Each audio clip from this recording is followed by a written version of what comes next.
Mais d'ailleurs, on va en parler aujourd'hui de la Zawa. On va en parler. Le mec, il croit qu'il y a un drama. L'émission était trop Le mec cool. qui invente une guerre. Qui va juste du buzz. On va en parler. Ce qu'ils ont dit sur moi. Ils ont dit que j'étais cool. Bon, bah, ça fait plaisir. Voilà. Hein Super. Donc, contexte. Émission de la Zawa Prod sur les critiques cinéma. Donc, les gens invités, il y a Louisa Usfi, évidemment, la GOAT.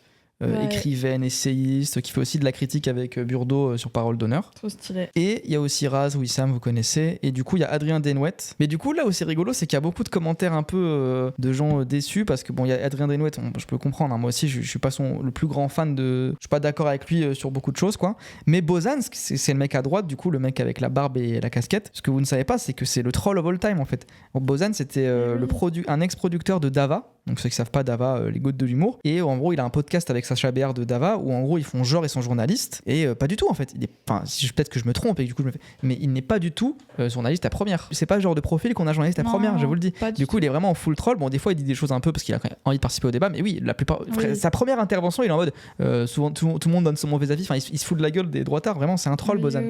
Mais c'était très drôle. Moi, j'ai kiffé. Et d'ailleurs, on voit la réaction des gens sur le plateau. Et du coup, Adrien, c'est qui? Il vient d'où? Adrien, c'est un mec qui écrit des bouquins. Déjà, il a écrit 2 livres, un sur Brad Pitt. Non, il a fait un documentaire sur Brad Pitt et il a fait un livre sur Mustapha El Atrassi, qui est un humoriste français, et un sur Jim Carrey. Voilà. Et il est critique de cinéma, du coup, je crois à France Culture, trucs comme ça. Enfin, il fait des trucs un peu partout, quoi. Ouais, c'est ça, il me semble. Et il était rédacteur, je sais plus à quel truc avant, si je dis pas de l'idée. Ok. Et voilà. Mais du coup, donc le petit setup, moi, on appréciera quand même que j'ai été assis à la même place que Louisa Usfi. Donc, Goat reconnaît Goat. Et d'ailleurs, on va y venir après, mais bref. Émission, moi, que j'ai déjà regardé pour info, mais de toute façon, on regarde pas forcément de manière autant active que quand on est en stream, donc j'ai pas tout retenu. Mais j'ai lâché des petits timestamps, donc la présentation, ça, on va laisser. Le premier, il était à 25 minutes. J'ai noté ça, trop de critiques. Est-ce que ça vous dérange? Surtout quand vous travaillez dans le truc de la critique ciné, est-ce que vous avez l'impression de vous faire voler un peu votre taf? Bah oui, quand même, non? Non, moi je pense pas. Ouais. Non, je pense pas. T'as une carte de presse, Adrien? Non, je pense pas non plus. Comment on comprend pas le troll? Pour répondre... Ah oui, d'ailleurs, c'est pas ton moment. j'avais oublié de le dire, pardon, excusez-moi. Ce qui est intéressant dans ce react, c'est qu'on a d'un côté les critiques amateurs, donc qui est représenté par Chloé, et on a aussi les critiques professionnelles. Il y a écrit presse. Ouais, je te le dis quand même, on le voit. Voilà. Festival Voilà. où il est allé. Festival Cinéma du Réel, Fou, quoi. à Crête Presse. Donc je suis aujourd'hui ici en tant que représentant des critiques professionnelles aussi. Donc voilà, je me permets quand même. France TV, tout ça. Voilà. Donc on a les 2 points de vue qui sont exprimés et ça c'est cool pour la répartition. En plus, il y a la parité. On a un homme qui occupe une fonction professionnelle, qui est vraiment un pro de la rédaction, tout ça, quoi. Une meuf qui parle des fois, qui boit des bières et parle de films. Mais bref. Faire enculer. Bon, allez, c'est parti. Qu'est-ce qu'il a à nous dire, Adrien Denouette? Je pense pas. T'as une carte de presse, Adrien?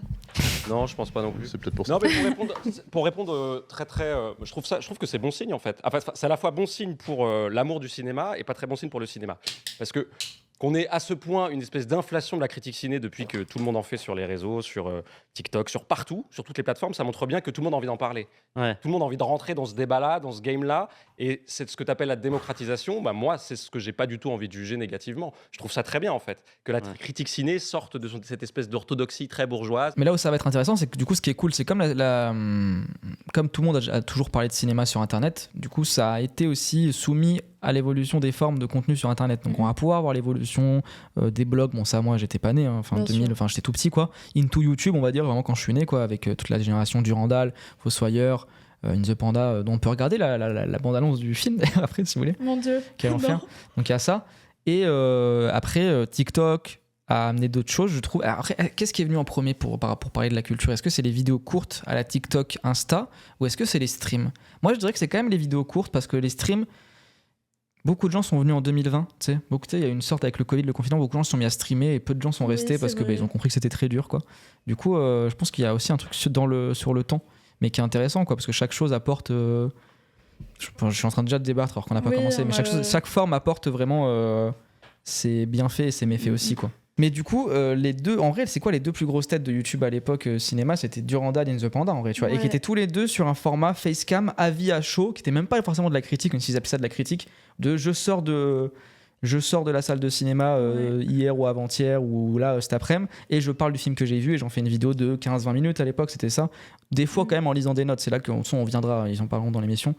Mais voilà quoi. Il parlait Et- aussi d'autres choses que les sorties avec une sortie. Oui, c'est ça que si, un peu comme Karim Debache, même si bon, je pense qu'il y a une idéalisation des vidéos de Karim Debache aussi. Oui, ça, faut qu'on en parle aussi. Ouais. Et après, moi, les deux que t'as cités, finalement, c'est que des gens que j'ai jamais maté quasiment. Mm. Enfin, In the Panda. Parce que t'es pas de la même forcément Ouais, génération c'est aussi. ça. Mais aussi, je voyais que c'était des bozos, ça m'intéressait pas. Oui. J'étais là en mode, Mais toi, en même temps, frère, à Ouais, 6 ans, tu matais du Pasolini, Oui, frère. Qu'est-ce voilà, que c'est fallait pour faire des ça. vidéos, frère. Qu'est-ce que j'ai envie de te dire fallait faire ça. Ça y est, gros. Non, mais je voyais que, en fait, ça m'énervait trop de voir que des miniatures où tu vas te la racler sur Aladdin et Kev Adams, frère. T'as 30 ans, lâche. Mais en tout cas, sur le ton, ce qui était différent avec le Fossoyeur, c'était qu'il y avait un truc un peu plus posé, un télo.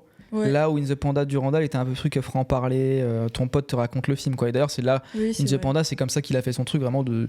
Bon, qu'il a fait aussi toutes les dingueries qu'il a faites en profitant du parasocial, mais ce truc de le grand frère t'explique un peu le film et te raconte. Et même, il a même fait des formats comme ça. Moi, je connaissais vraiment son contenu.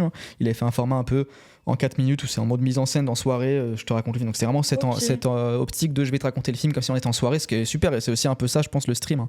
Et après aussi, il a quand même voulu se diversifier et se démarquer en faisant des docus. Il avait fait le truc sur Tarantino, là où beaucoup de gens le connaissent aujourd'hui. Il avait fait une vidéo d'1 heure sur Tarantino avec des intervenants en mode docu et tout.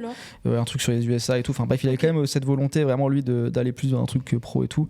Tout ça pour finir par faire un film de merde qui sortira bientôt. Mais en tout cas, bref, juste pour parler du fait que ce qui est intéressant avec Internet, là il parle de démocratisation. En plus de ça, il y a le fait que comme ça fait longtemps, on a aussi une évolution qui s'est suivie sur la forme imposée par les médias et tout quoi. Bref, voilà.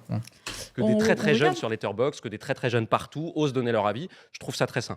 Maintenant, est-ce que ça a un effet négatif? Peut-être qu'on y reviendra, mais surtout ça s'explique. Pourquoi ça se passe de plus en plus? Il y a une réalité économique. C'est qu'en fait, ça ne coûte rien la critique. Ça ne coûte rien à faire. Regarde ce qu'on est en train de faire là. Après, ça coûte du temps.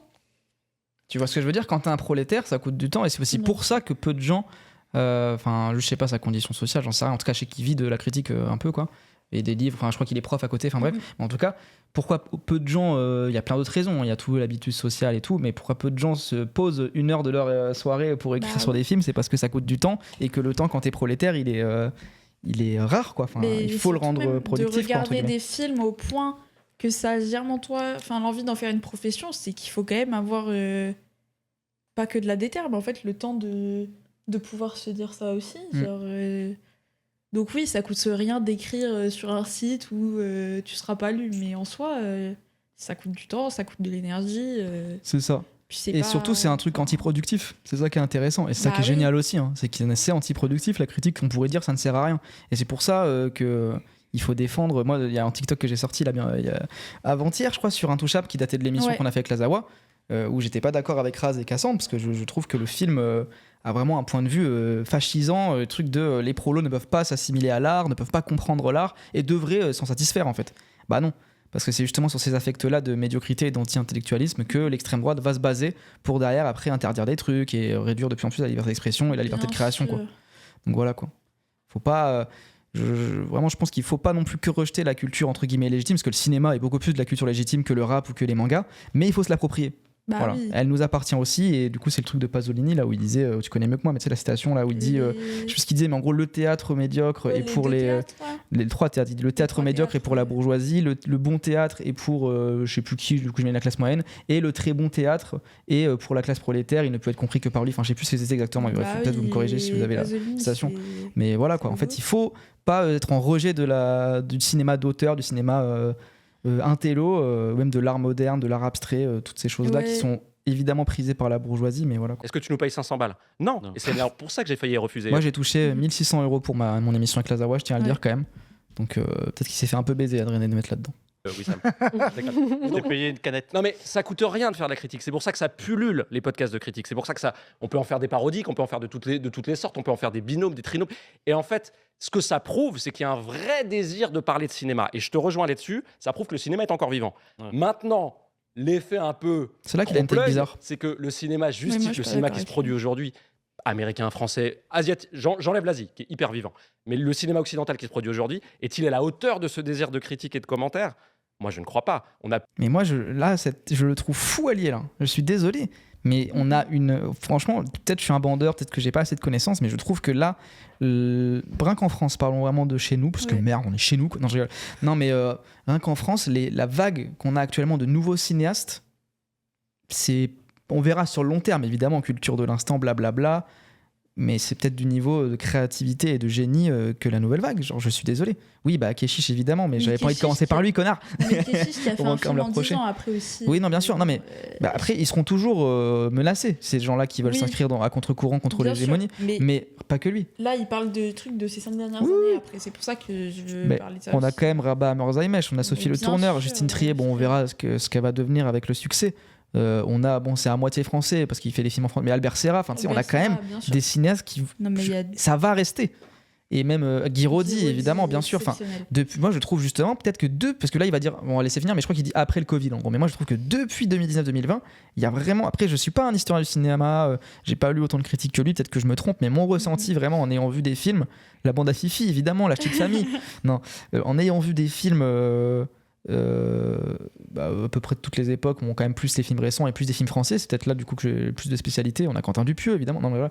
Quand même, il y a quand même, je trouve, un truc beaucoup plus intéressant depuis 2020 que des années 2000. Les années 2000, cinéma français, j'ai l'impression que c'est un peu le ventre mou, non?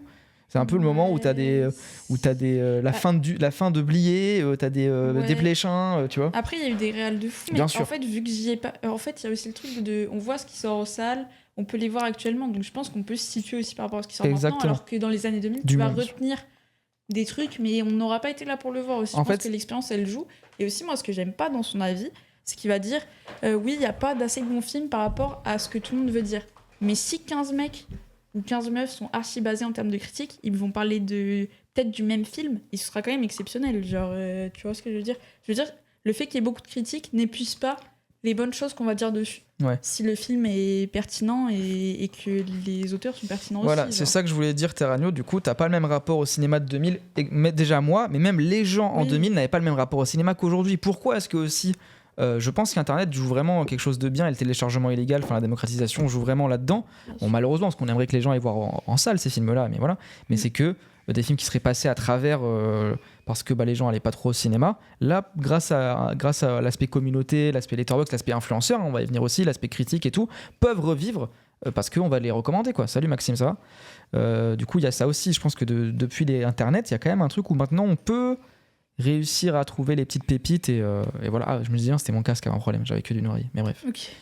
Et même beaucoup de films financés par des canaux français et coproduits en France. Mais bien sûr, mais rien que Lynch sans la France ne fait pas de cinéma, quasiment. Bien Au bout d'un moment. Mais du coup, les critiques TikTok, etc., mettent plus en valeur le cinéma productiviste parce que c'est un logique. Bah oui, mais c'est encore une fois tout le problème, c'est que d'un côté, le capitalisme va inciter les gens à aller vers là, mais il y aura quelques gens comme moi, désolé, hein, je me cite, mais qui vont émerger et qui vont essayer de jouer de ça pour conseiller d'autres trucs. Antoine Goya a été ça aussi, hein. Même Bien si sûr. aujourd'hui je suis plus fan de son contenu, c'est un mec qui a quand même eu un impact sur la cinéphilie de beaucoup de gens quand même, bon, un impact plus négatif aujourd'hui, mais voilà, enfin tu vois.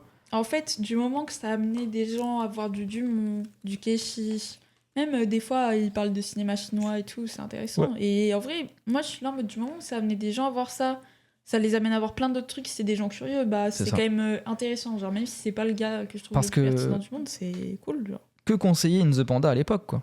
Qu'est-ce que tu découvrais, tu vois? Bah, Pas grand chose. Durandal, j'en parle même pas. Durandal, C'est c'est ça. vraiment. Mais ils vont en parler encore, hein, donc je pense qu'on se spoil. mais Oui, bref. oui, j'avoue. Il y a 10 ans, quand l'actualité cinématographique était beaucoup plus riche.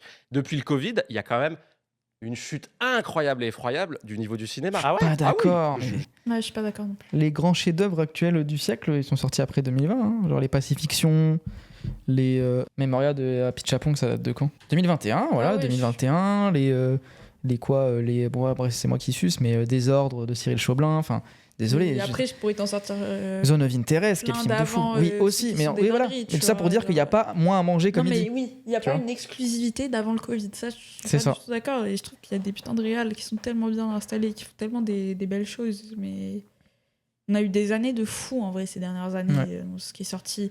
Et même en termes de cinéma américain, moi je trouve qu'il y a un truc qui se renouvelle et qu'on va vers des choses Bah, qui sont vraiment bien. C'est la aussi, politique aussi qui. Ça, c'est Louisa qui en parlera plus tard dans l'émission. C'est plus t'as de Moi, je suis un peu d'accord avec elle quand elle dit que plus t'as de contraintes, plus ça te pousse du coup à être original et à trouver les moyens de les contourner. Et là, du coup, ils vont avoir de oui. plus en plus de contraintes, malheureusement, parce qu'on Et- espérait que ouais. non, mais voilà quoi. Et ça, c'est un truc que le cinéma d'exploitation peut nous montrer aussi. Mais vu qu'il y a trop de bourges qui ne regardent pas, ils veulent pas, mais ils Bien veulent sûr. pas donner de gaz. Mais bon. Ouais, le Scorsese, le dernier, est trop bien. C'est un Exceptionnel. de ses meilleurs en vrai. Hein. Bah, dans Bon, les Taxi Driver récents, oui. existe, mais. En fait, cette espèce d'inflation du commentaire de partout, j'ai l'impression que ça vient compenser le fait qu'on n'a plus assez à En manger. gros, là, il a le raisonnement à l'envers. Il dit il y a de plus en plus de critiques depuis 2020, donc il y a moins en moins de films, mais c'est faux.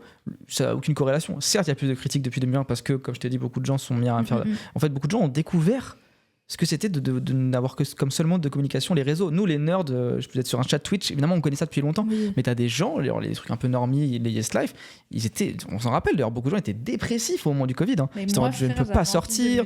Oui, après, t'es aussi une nerd aussi, donc t'es ambivalente. Mais oui. Oui, mais je suis nerd, mais particulièrement depuis ce moment. Oui, moi aussi, j'avais envie de me tuer. Moi, j'étais tout le temps dehors, les gens avant le Covid. Genre, j'étais tout le temps dehors. Mais en tout cas, t'as des gens vraiment qui n'ont pas su s'adapter, et du coup, enfin, pas que c'est pas ça, mais qui ont été déconcertés, qui ont découvert du coup les réseaux par ça, et du coup, c'est là que ça a pu se diversifier, je pense, et se démocratiser. Mais ça n'a aucun rapport avec le fait qu'il y ait moins de. Je comprends pas en fait son raisonnement. Pourquoi il dit ça? C'est ultra random en fait, je comprends pas. Il a quand même cet avis de le cinéma me donne moins à manger, mais moi je trouve ça faux. Et après, Non, surtout, moi, j'ai pas toujours prétention pas, à dire bof. l'industrie du cinéma, elle marche comme ça, je m'y connais de fou, j'en sais rien.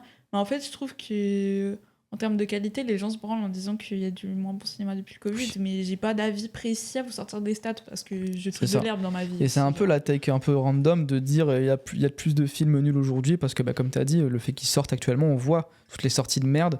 Sauf qu'on ne voit pas tous les films, il y a cet effet, en fait, c'est un effet de loupe, je sais plus qu'on appelle ça sociologiquement, mais tu sais, le fait que dans les années 70, le nombre de films de merde qu'il y a eu aussi, même si c'est une décennie de fous.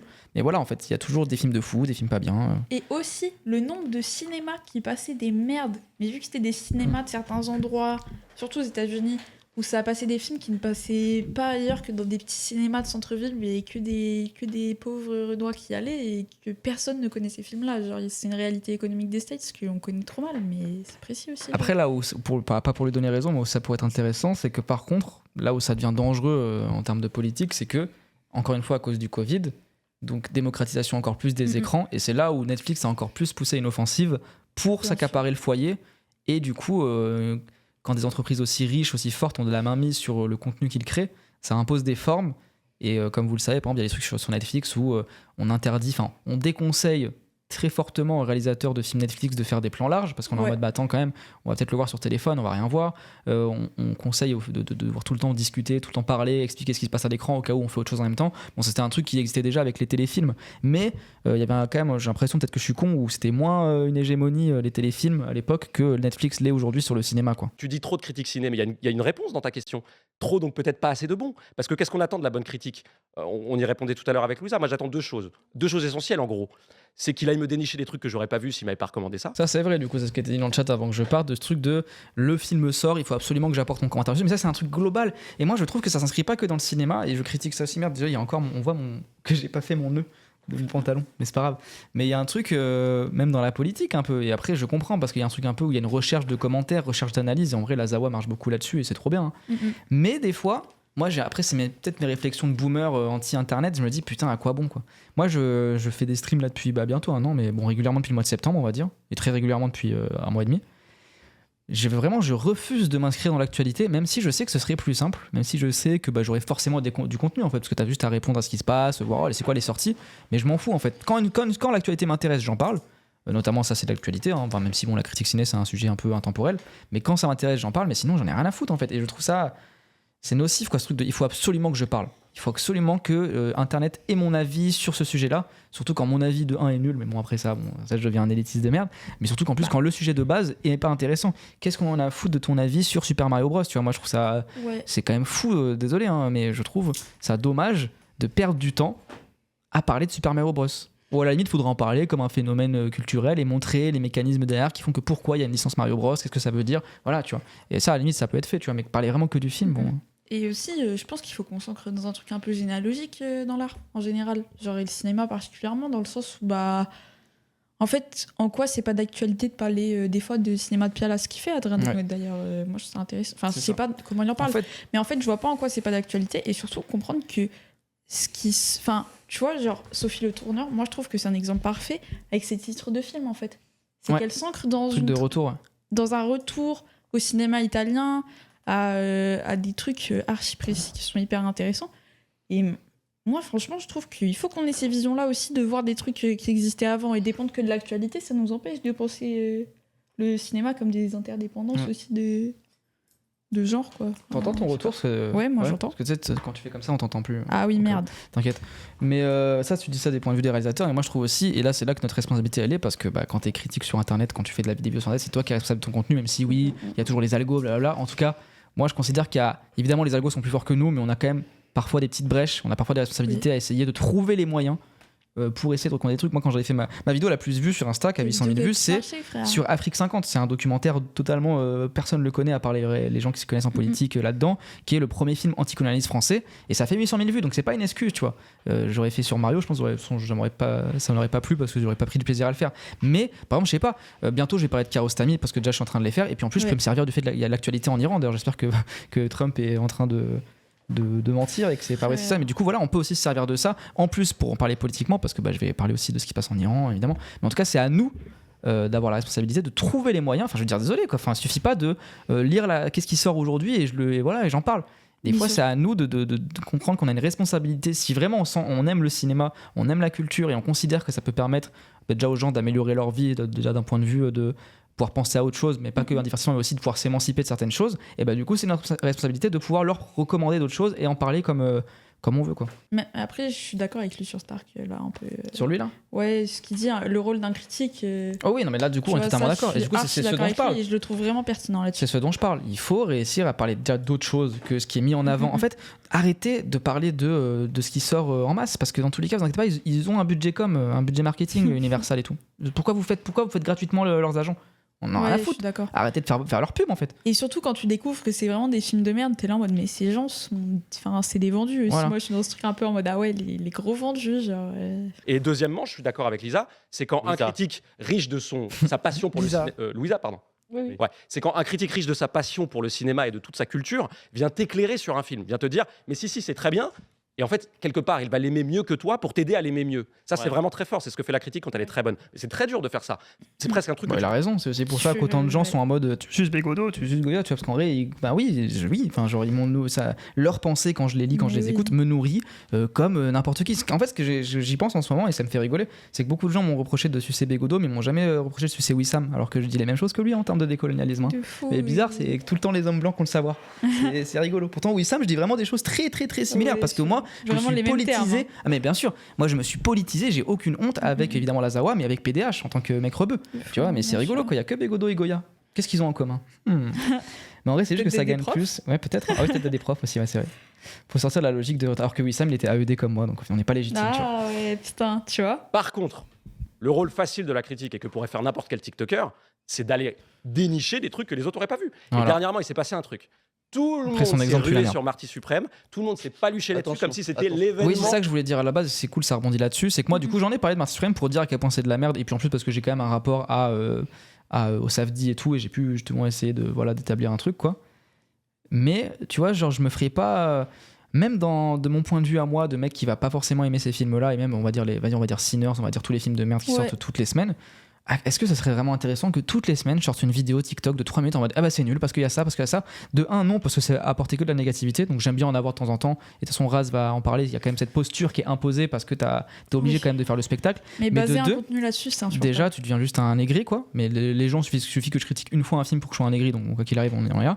Mais de deux, en fait, ce qui est rigolo, c'est que comme c'est du cinéma hégémonique, ils ont les mêmes codes. Donc en fait, je vais me répéter semaine après semaine. Je vais dire, bon, il a ça.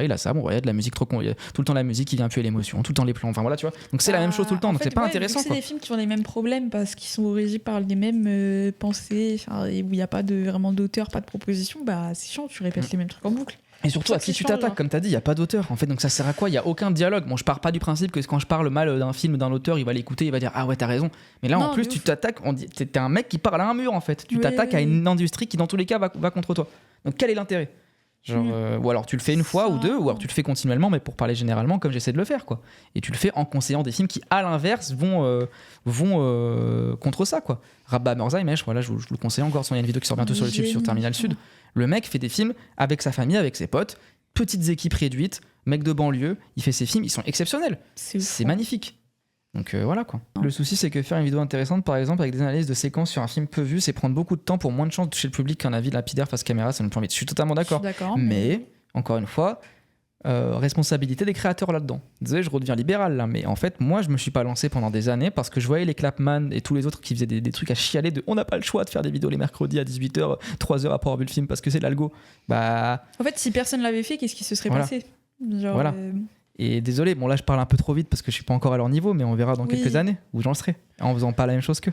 Non, mais Voilà, oui, moi mais je suis en fait, confiant. Hein. personne n'aurait fait des vidéos de merde et aurait proposé des trucs un peu bien où il se serait un peu plus je sais pas, creuser la tête et ça aurait été mieux, ils n'auraient pas du tout eu les mêmes résultats. Donc c'est trop facile l'excuse de l'algo. Moi, je suis pas c'est d'accord. ça. On a une responsabilité dans l'algo parce qu'en fait, en plus, c'est des gens qui ont une communauté établie. C'est beaucoup plus dur que d'essayer de percer, je trouve. Tu vois.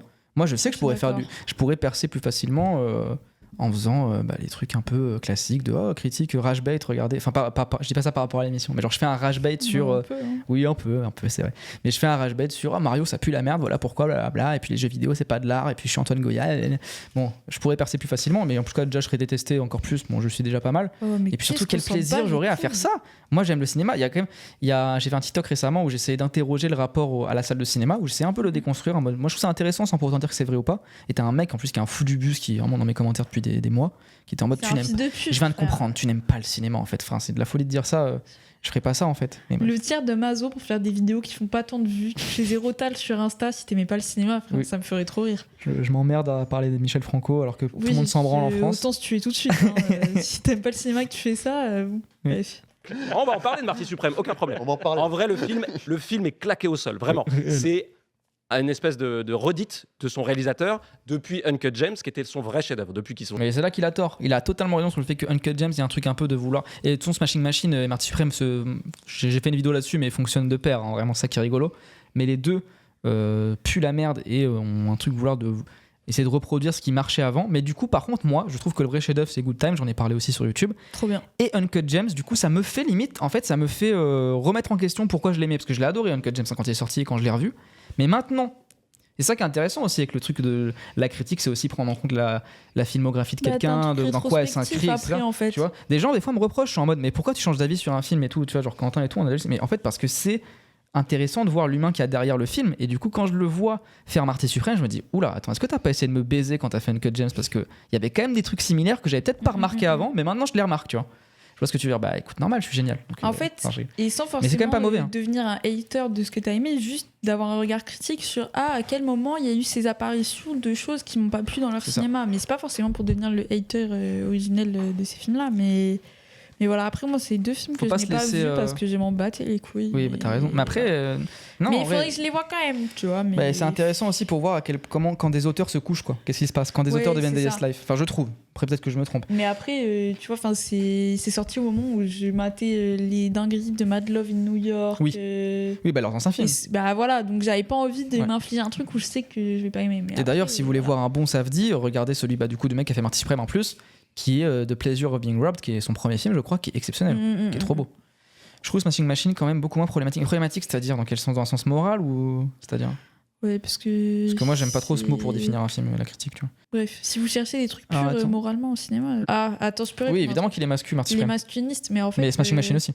Après, vous savez qu'il y a des chefs-d'œuvre masculinistes. Ouais. Ça, on reviendra après, on va en parler. Quand il parlera du cinéma de droite. Vas-y, je suis grave chaud. Mais Smashing Machine l'est tout autant. Le rôle de la meuf, c'est peut-être la pire chose qui existe dans l'histoire du cinéma récent. Non, je rigole, non, en vrai.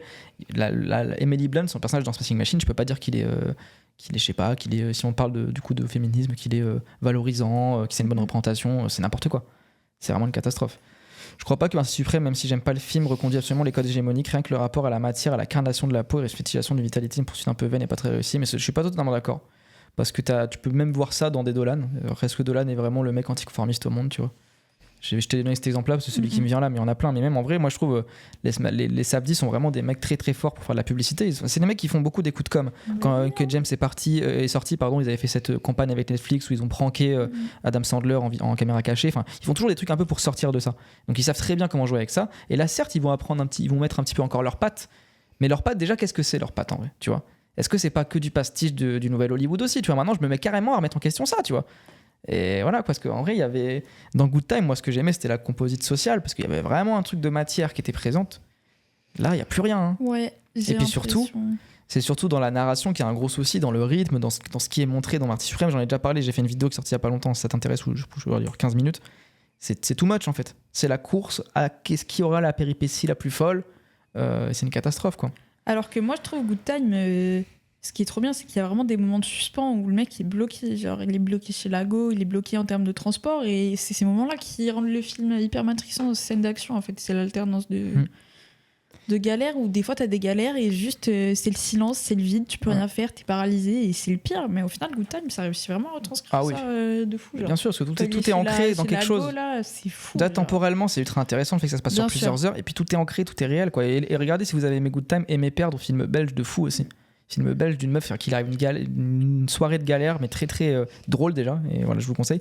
Gus qui dit la meuf qui ment sur le fait qu'elle est battue pour que Marty la prenne sous son aile. J'ai vraiment vu pire au cinéma. Et en plus, pourquoi ça n'a aucun intérêt scénaristique, sauf pour stimuler le spectateur et ajouter un nouveau plot twist. Donc on est vraiment dans... C'est Willem, quoi. C'est les vidéos de Willem, pour ceux qui ont connu le lore Facebook Willem à l'époque, de trucs de qui va faire le truc le plus mindfuck possible, le plus The Mastermind, enfin tu vois, genre. Et d'ailleurs, Kelly Reichardt qui a fait le film The Mastermind, où c'est l'inverse. Ouais, elle prend le titre pour justement déconstruire le fait que le mec, en fait, il a pas du tout 3 plans d'avance. Le mec, il est nul, quoi. Enfin, et c'est exceptionnel. Mais bref. Moi, je trouve pas la comédie sociale dans Marty Suprême. Je trouve que c'est vraiment un vernis. La preuve, rien que par le lieu. Tu comprends pas New York en regardant Marty Suprême. Tu comprends pas ce qui se passe. Non, on dérive vite fait, on va revenir à l'émission. Hein.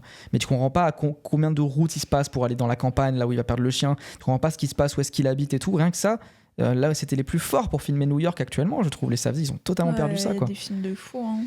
C'est pas tant une excuse, l'algorithme. Si ça se trouve, t'as des vidéos super intéressantes de ciné sur YouTube avec 25 vues qui traînent. Mais bien sûr, et ça, c'est magnifique en vrai. Les gens intéressants que tu trouves inspirants ont trouvé leur limité en dehors du web pour la plupart. Bien sûr. C'est mais vrai, ça, on est d'accord, hein, bien sûr. Et donc, tout le monde s'y ruait dessus, parce qu'en fait, ça avait un parfum de cinéma. Donc, tout le monde a été au même endroit. Tout le monde a bouffé parce dans la qu'il y a même gamelle. aussi, c'est pas qu'un truc de parfum de cinéma, il y a eu quand même un budget communication avec la campagne de Timothée Chalamet assez fou. Le mec est passé au JT quand même. Ça n'arrive pas souvent.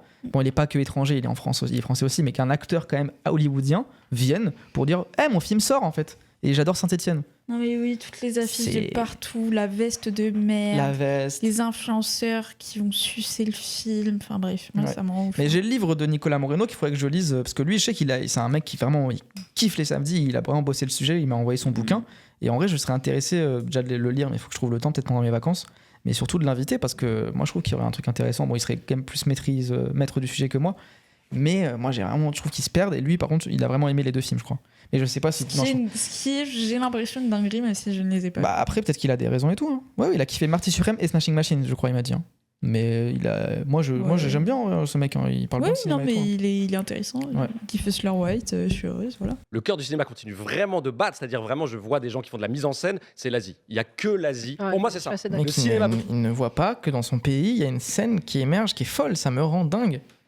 Vraiment, ça me rend fou. Ouais, et c'est pas pour le contredire. Hein. Je sais qu'en Asie, il se passe des trucs. Fais gaffe, le cas. Pardon. T'inquiète. Je sais qu'en Asie, il se passe des trucs de fou, même si c'est pas là où je suis le plus connu. Après, il y a aussi un. Bon, après, je pense qu'il est pas au courant parce qu'il est pas dans les trends Letterboxd, mais je trouve que maintenant aussi, il y a un truc où l'Asie, c'est bien vu, c'est esthétique. Tu sais, la vibe un peu tous les ados influencés par Lily Chouchou, tout ça, Wong Kar-wai, et qu'il y a des films très médiocres asiatiques aussi maintenant, mais comme ils sont un peu esthétiques, même si ça veut rien dire, mais t'as compris ma définition, et bah du coup, on va bander dessus, quoi. Mais par contre, oui, les gens ne parlent pas de Hong Sang-soo, mais c'est exceptionnel. Les gens ne parlent pas de Lee Chang-dong en Corée. Mais après, la Corée du Sud, bon, il va venir après, je spoil, mais c'est quand même un peu moins. Moi, je trouve que Bong Joon-ho se fait bouffer par les USA. Ouais. Park Chan-wook, j'ai pas vu son dernier, mais ça a l'air d'aller dans la même direction. Bah, en fait, toute la méta Corée du Sud, avec des mecs un peu trash, qui font leur truc un peu à l'arrache, assez anti-impérialiste aussi. Et Bong Joon-ho était précis là-dessus. La Chine, par contre, il a l'air d'avoir une scène de fou. La Chine, il y a une scène de fou. Je connais que la scène documentaire quasiment, mais c'est très très fort en vrai. Et après, cinéma japonais, je ne sais pas du tout ce que ça devient. Pourtant, j'en ai maté des tonnes et des tonnes en ciné japonais. Mais j'avoue, on est un peu déconnecté de ça. Non, mais oui, mais après, en vrai, il est fou de dire. Pour moi, c'est un truc un peu fétichiste, bizarre de dire que c'est que l'Asie. Après, non, mais je parle pas en mode libidinal. Mais t'as capté un peu ce truc pour prouver, alors que. En Roumanie, t'as Mec Afrique continentale, Radu Jude qui est exceptionnel. En Amérique du Sud, j'en ai pas encore vu, mais on avait parlé pendant une pop, la scène, la Ciénaga, c'est le nom d'un film, mais en tout cas, vous savez, le collectif des Argentins. Aux États-Unis aussi, il y a plein de. Je trouve ça complètement fou. Populaire est complètement sauvé par le continent asiatique. D'abord les Indiens, maintenant ils ont complètement ça, je suis pas au courant. C'est eux le concept de la mise en scène. C'est eux qui savent faire de la comédie musicale et du cinéma d'action. Bah après, pas que, mais je pense que l'Asie a eu une époque cinéma d'action qui a été exceptionnel. Il y a un mec qui parle archi bien de ça en parlant à la fois de cinéma chinois, cinéma jap, cinéma indien, c'est Julien Cévéon, qui est un mec archi intéressant, qui a à la fois des conférences sous forme des images qui sont cool si vous voulez écouter, ou plein de bouquins, et qui arrivait à démontrer à quel point, enfin, à parler pas que de films de divertissement du tout, hein, mais comment il y avait des scènes émergentes que tout le monde ignorait, genre notamment en Inde.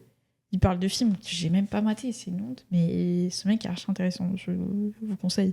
Et en vrai, c'est vrai qu'il y a des trucs, je pense qu'on les ignore aussi de fou. Non, mais ça, c'est vrai, parce que Mais t'as tout le temps voilà. le biais. Déjà, il y a un biais du fait qu'on en général, on regarde plus de trucs de son pays ou du Ah, pays le plus oui. impérialiste au monde qui est les États-Unis. De ouf. Et du coup, ouais, l'aspect post-colonial qui existe, où on va plus mépriser les films. Par exemple, là, j'ai cité aucun film africain parce que je n'y connais rien, tu vois. Bah oui, en Genre, vrai. c'est ultra dur, quoi. Ouais.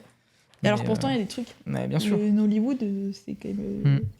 Ça a l'air d'être un truc de fou, je ne connais Non, rien. mais même, genre. genre, j'ai vu aucun Ousmane Sembène, alors que ça a l'air Ça, exceptionnel, tu vois. Ça, tu vas être fou. Il faut que t'en mates, c'est trop bien. L'essence réduit à l'essence. Je veux dire, le burlesque, l'action et la danse, tu peux pas faire plus spectaculaire dans le cinéma. Mais du coup, ça, c'est sa vision du cinéma, c'est le grand spectacle. Genre, c'est pas le cinéma de l'intime, c'est pas forcément. Bah, après, il y a plein de trucs, mais c'est pas forcément l'intime, c'est pas forcément le minimal, c'est pas forcément le plus petit, le détail. Enfin, c'est forcément c'est dans le tout- grandiose. C'est Babylone, quoi, le Ouais, chef-d'œuvre c'est du tout- siècle, genre. Tu peux avoir les deux. Oui, déjà. John Woo, genre. Oui. Tu vois, par exemple. Oui, je bien sais sûr. pas. Je sais pas en fait où il veut en venir là-dessus. Après, Eux, ils savent le faire. Les Indiens, et on est tous des grosses merdes de pas s'intéresser au cinéma indien, et je pense à moi en tout premier lieu. J'y connais rien, je suis une grosse merde. Tu m'insultes Je devrais pas. même pas me prétendre critique du cinéma en ne connaissant pas le cinéma indien. Évidemment, il y a toujours Hong Kong, évidemment la Corée, même si la Corée, ça commence un peu à devenir le produit dérivé de lui-même. Et C'est pareil, toi, Et c'est le- des grandes phrases, des trucs de. Au final, Oui. bon, ça impressionne. Voilà, je parle avec les mains et tout. C'est pas Enfin, ouais, je sais pas. après bon, tu bah, parles j'ai- toujours dans ton référentiel. C'est ça qui Oui, est mais dur. tu vois, là, il a vraiment ce truc de. Je vais. Ouais, évidemment, voilà, tu vois, évidemment, enfin, tu vois, mais en fait, qu'est-ce que tu Oui, racontes au final c'est ça, Qu'est-ce que tu. Oui, voilà, c'est vrai. Où sont tes sources Quels sont les films dont tu parles pour Ouais. appuyer ton propos Ouais, je suis Tu vois d'accord. Il a dit qu'un bon critique, c'est dénicher des films. Ils sont où Après, je sais que peut-être que le format ne s'y prêtait pas, c'était pas préparé, bref. N'empêche que, voilà, quoi, enfin, c'est quand même bien de pouvoir exempler. J'invente le mot Exemplé. On peut exempler. On fait ça. Que effectivement ça traduit un engouement pour le cinéma de la jeune Je génération fais qu'il y ait trop de critiques, qui est, hein, comme- du coup. voilà, Enfin, plus qui de est- critiques. qui est souhaitable, je veux dire qui est plutôt une bonne nouvelle, etc. Mais aussi, moi j'ai l'impression que c'est plus que ça, c'est que c'est un engouement pour le cinéma, pour les films, dans ce qu'ils peuvent nous dire du monde. C'est-à-dire qu'on a envie de faire redescendre les films et de les faire, les remettre au centre du monde, c'est-à-dire même les salir au contact du monde. Les fois où je me suis aventurée à lire, par exemple, des vraies critiques, je sais pas, du cahier, etc., je me disais, mais je comprends pas ce que disent ces gens. En fait, mais vraiment, c'est une autre langue, en fait. Ouais. Oui, bah, Je me dis, mais Oui, qu'est-ce c'est un que autre il y a un monde, c'est langage une du autre sphère. cinéma. hein. j'ai pas un regard purement démago là-dessus, tu vois. C'est pas un truc vraiment, c'est un télo, ça sert à rien, ça nous sert pas à vivre, donc on s'en fout, ça nous sert pas politiquement. En fait, c'est ambivalent parce que moi, je suis d'accord avec elle. Moi, quand j'avais acheté plein de cahiers quand je commençais à lire cinéphile, j'ai eu un lot sur le bon coin, je me suis dit, je vais lire. La Mais puissance quelle époque récent. hein. Ok. Bah oui. Et une honte. C'est très à coût de 10 000 €, enfin, les Oui, cahiers je à l'ancienne. sais, je sais. Mais j'avais accès aux archives, donc j'ai lu un peu des trucs et voilà. Ouais, c'est pour ça que je te Mais demande. j'avoue que je n'ai rien compris à l'époque, quoi. Et même aujourd'hui, j'ai toujours du mal. Parce qu'il y a aussi un truc, donc déjà évidemment, c'est la langue critique, la langue bourgeoise et tout, mais aussi un défaut qu'on pourrait, reprocher aux critiques actuellement et qui fait que peu de personnes lisent la critique, même si c'est pas que ça, il y a aussi le fait que peu de gens vont avoir le temps, toutes les contraintes matérielles et tout, mais la critique, je t'en parlais, s'enferme dans un entre-soi rien que par les gens qui l'écrivent, même en elle-même, il y a un truc où quand tu lis une critique, elle va se référencer aux autres critiques, et du coup que si t'as pas lu l'autre truc d'avant, si t'as pas lu d'années, comme disait la vidéo sur Toré, hein, t'as pas lu d'années, t'as pas lu tous les autres trucs, tu vas totalement te sentir exclu et rabaissé et pas comprendre. Après, c'est bien aussi, moi je lis Rancière et j'ai du mal, hein. Je dois m'y prendre à plusieurs fois et c'est cool. Il faut quand même pas, il faut pas négliger non plus l'effort de lecture, du fait de pas comprendre forcément dès le début, mais il y a quand même un truc où je pense que des fois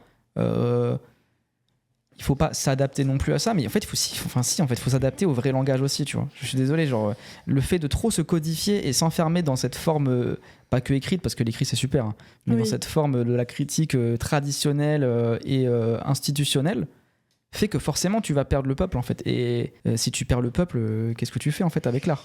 Alors, Il faut essayer de rechoper. Merci la flotte pour le prime. Moi, je suis d'accord dans le sens où il faut vraiment se faire violence pour lire ces choses-là. Moi, c'est des trucs qui m'intéressent et je suis vraiment littéraire. Donc, c'est jamais des trucs que j'ai mal vécu de lire ce truc-là. Je suis allée toujours avec plaisir. Ça n'a jamais été quelque chose où vraiment je me suis dit, ah putain, je suis con, je comprends pas. Globalement, ça va. Non, mais en fait, je capte ce décalage parce qu'en fait, c'est une langue bourgeoise. C'est une langue du cinéma qui est institutionnelle. Vous avez des bonnes ressources en termes de critique cinéma? Bon, non, en fait, c'est ça qui est intéressant, c'est que c'est pour ça qu'on va venir à la question de en suis-je un aussi, mais j'ai lu très peu de critiques et j'en lis pas forcément. J'en écoute du coup par les fins différentes, par la gêne occasionnée, par Microciné, tout ça. Mais sinon, en vrai, les trucs actuels, il y a Tsunami, ils en ont parlé. Il y a le truc qui ont fait un truc PDH, là, Imitaille Revue, là, le truc des Colonials. J'ai pas lu, mais ça a l'air super, ça a l'air cool aussi. Moi, je peux conseiller des trucs. Mais voilà quoi. Moi, j'aime trop. Après, j'écoute pas mal de confs, mais j'aime trop Jérôme Momsilovic. Oui. Je trouve qu'il est Mais je l'ai pas lu. archi intéressant. J'ai lu un peu quelques trucs vite fait. C'est très très bien.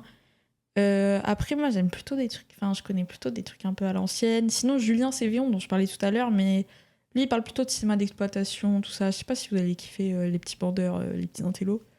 Moi, je kiffe trop. Je trouve ça archi intéressant. Mais sinon, moi, j'ai lu les trucs classiques. J'ai lu Danet, j'ai lu Lourcel, Deleuze, les bails comme ça. Mais j'avoue qu'un truc un peu accessible.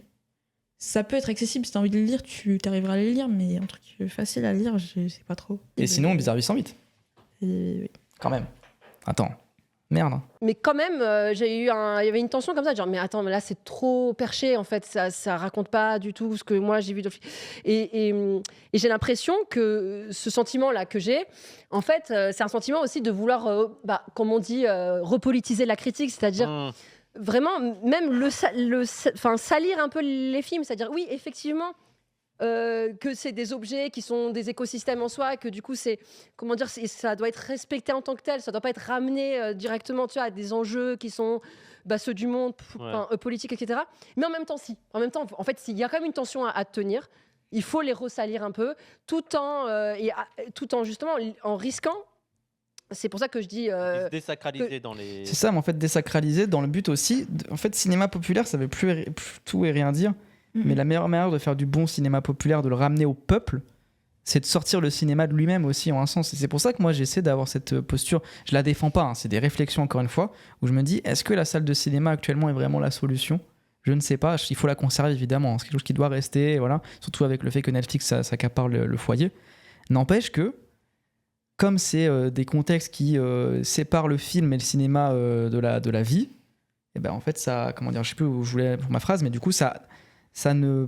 Comment dire ? Ça remet sur un piédestal encore le cinéma aussi, et ça met une distance. Et là, il est intéressant parce que de ramener les films à la terre dans le contexte, les sortir d'eux-mêmes, c'est ultra intéressant. Et c'est ce que j'essaie de faire, du coup, en les rapprochant aussi de choses concrètes, sur le contexte politique, mais pas que. Enfin voilà, un truc vraiment concret, quoi. De parler. Qu'est-ce que c'est un corps quand tu regardes un film ? Qu'est-ce que c'est tout corps ? Qu'est-ce que tout ça ? Parler de manière intime, en fait, aussi. Ouais, Plus que d'aller dans des grandes phrases de je cite d'années et tout, je pense que ce qui intéresse aussi les gens aujourd'hui, c'est de dire. La critique, en fait, elle part toujours, je suis désolé, d'un « Ah, merci beaucoup, coffre de live ». Bon, du coup, le train live, c'est fini. Mais la critique parle toujours d'un avis à la base, quoi, d'un point de vue. Bien sûr. Et il faut le mettre en avant aussi. Je pense que aussi à une époque où il y a de plus en plus de culte de personnalité d'un peu partout, il faut en profiter aussi. Je pense que aussi, c'est pas que négatif. Le parasocial, évidemment, existe, mais je sais pas où je vais là-dedans. Là, je suis en train de réfléchir. Mais je pense que ça peut être bien aussi, parce que les gens sont en recherche de contact et en tout cas de dialogue, voilà. Et en fait, il faut que ton dialogue soit personnifié aussi pour qu'il existe, quoi. Ouais, mais je pense qu'on a besoin de d'années pour avoir ces réflexions-là aussi. Pas forcément pour repomper des choses, pour être dans la redite de ce qu'il a dit, mais je pense que comme en fait parler de cinéma qui est pas forcément actuel, on a aussi besoin d'un ancrage généalogique dans la critique et de se dire ça a existé, ces conceptions ne sont des trucs qu'on peut penser, qu'ils ont pensé aussi avant, sans forcément se les formuler de la même manière. Il faut qu'on les connaisse au moins un petit peu des fois. Je pense que c'est bien de rappeler, même si on les comprend pas très bien. Moi, Danet, il y a des trucs que j'ai pas compris, Deleuze aussi. Et je pense que c'est aussi important. Oui, mais tu peux pas arriver en te disant, moi, j'ai juste vu mes films, je m'intéresse pas à ce qui existait avant, dans comment on parlait des films, et juste en parler comme ça aussi, tu vois. Bah, c'est ce que je fais. Non, pas. Mais non, Bilal, pas. Je suis pas le plus grand lecteur au monde. J'ai lu très peu de choses. Pas que de lecture. T'as écouté 1 milliard de trucs sur le ciné. Oui, c'est vrai. T'as écouté 1 milliard de trucs sur la politique que tu relis. En fait, tu relis à des choses qui ont été pensées avant toi. Oui. Donc tu fais ce truc-là, même si c'est pas Serge Danet, même si c'est pas n'importe quel texte que Deleuze a écrit quand il parle de cinéma italien. Tu l'ancres dans une pensée qui est plus grande. Genre, désolé, tu vas l'ancrer vers d'autres choses. T'es pas là en mode je pense tout seul. Oui, non, mais bien sûr, sinon ça n'existe pas, penser par soi-même. Mais il y a tout seul, plein de gens qui prétendent à ça. Non, mais bien sûr, mais c'est des teubés, ils n'ont rien compris. Oui, évidemment bien sûr. On fait que se nourrir et tout, enfin oui.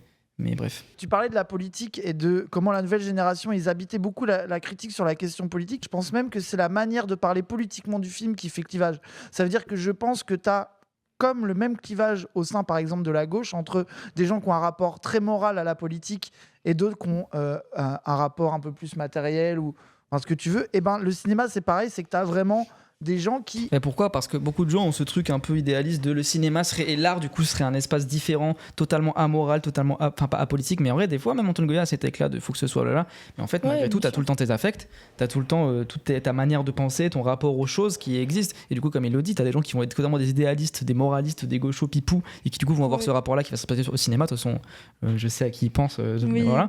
Et t'en as qui sont plus des matérialistes qui du coup vont avoir ce rapport là, enfin en fait c'est parce que tout ça se répercute, c'est logique ce que je dis, mais tout ça se répercute sur ta manière de consommer de l'art, et de aussi pas que le consommer mais en tout cas qui grandissent en toi, et du coup d'en parler derrière quoi. Et surtout moi je trouve que tu vois et tu reçois les œuvres avec toutes tes contradictions, et c'est pas un problème en soi en fait, c'est que genre, enfin après j'ai toute la méta de parler que des films sur l'angle politique, de parler de 15 films pour parler d'un seul sujet au final, j'aime pas ça. Bien sûr, oui, de mêler trop de trucs, je suis d'accord. Et ça, je trouve que c'est aussi un PB. Il faut que le film existe en soi, mais par contre, la manière dont tu vas en parler sera forcément nourrie de ce que tu es en fait. Mais c'est très bien. Voilà. Mais par contre, faut pas sortir que. Mais c'est ta seule grille de lecture, c'est une catastrophe. Et ça souvent, les gens aiment des films médiocres. médiocres. Souvent, les gauchistes peuvent aimer des films médiocres à la Ken Loach, alors que c'est vraiment pas bien, que ce soit politiquement comme sur la forme. Bon, après, j'ai pris un des. Enfin, Ken Loach, c'est pas le pire. Mais voilà, la loi du marché, tout ça, quoi. Mais bref.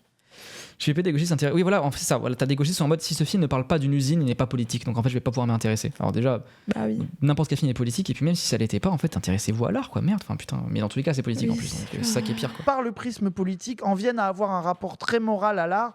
Et en fait, avant même de parler des films, de est-ce qu'ils sont de gauche, est-ce qu'ils sont de droite, déjà, ils ont un rapport moral même au droit d'apprécier ce film, à est-ce que c'est ok alors que ce réalisateur est un c'est le rapport à la performativité aussi. Est-ce que j'ai le droit de l'aimer un film fait par un gars de droite. Est-ce que j'ai le droit d'en parler? En Qu'est-ce fait, que ça leur procure de pas aimer tel film, et de s'indigner en plus de ça. Voilà, c'est ça. C'est ça. C'est jamais aussi beau que quand tu t'indignes. Quand tu dis regardez-moi, moi je n'aime pas Keshi, je ne vais pas le voir, regardez comme je suis beau. Ça y est, frère. Le cinéma n'est que de droite.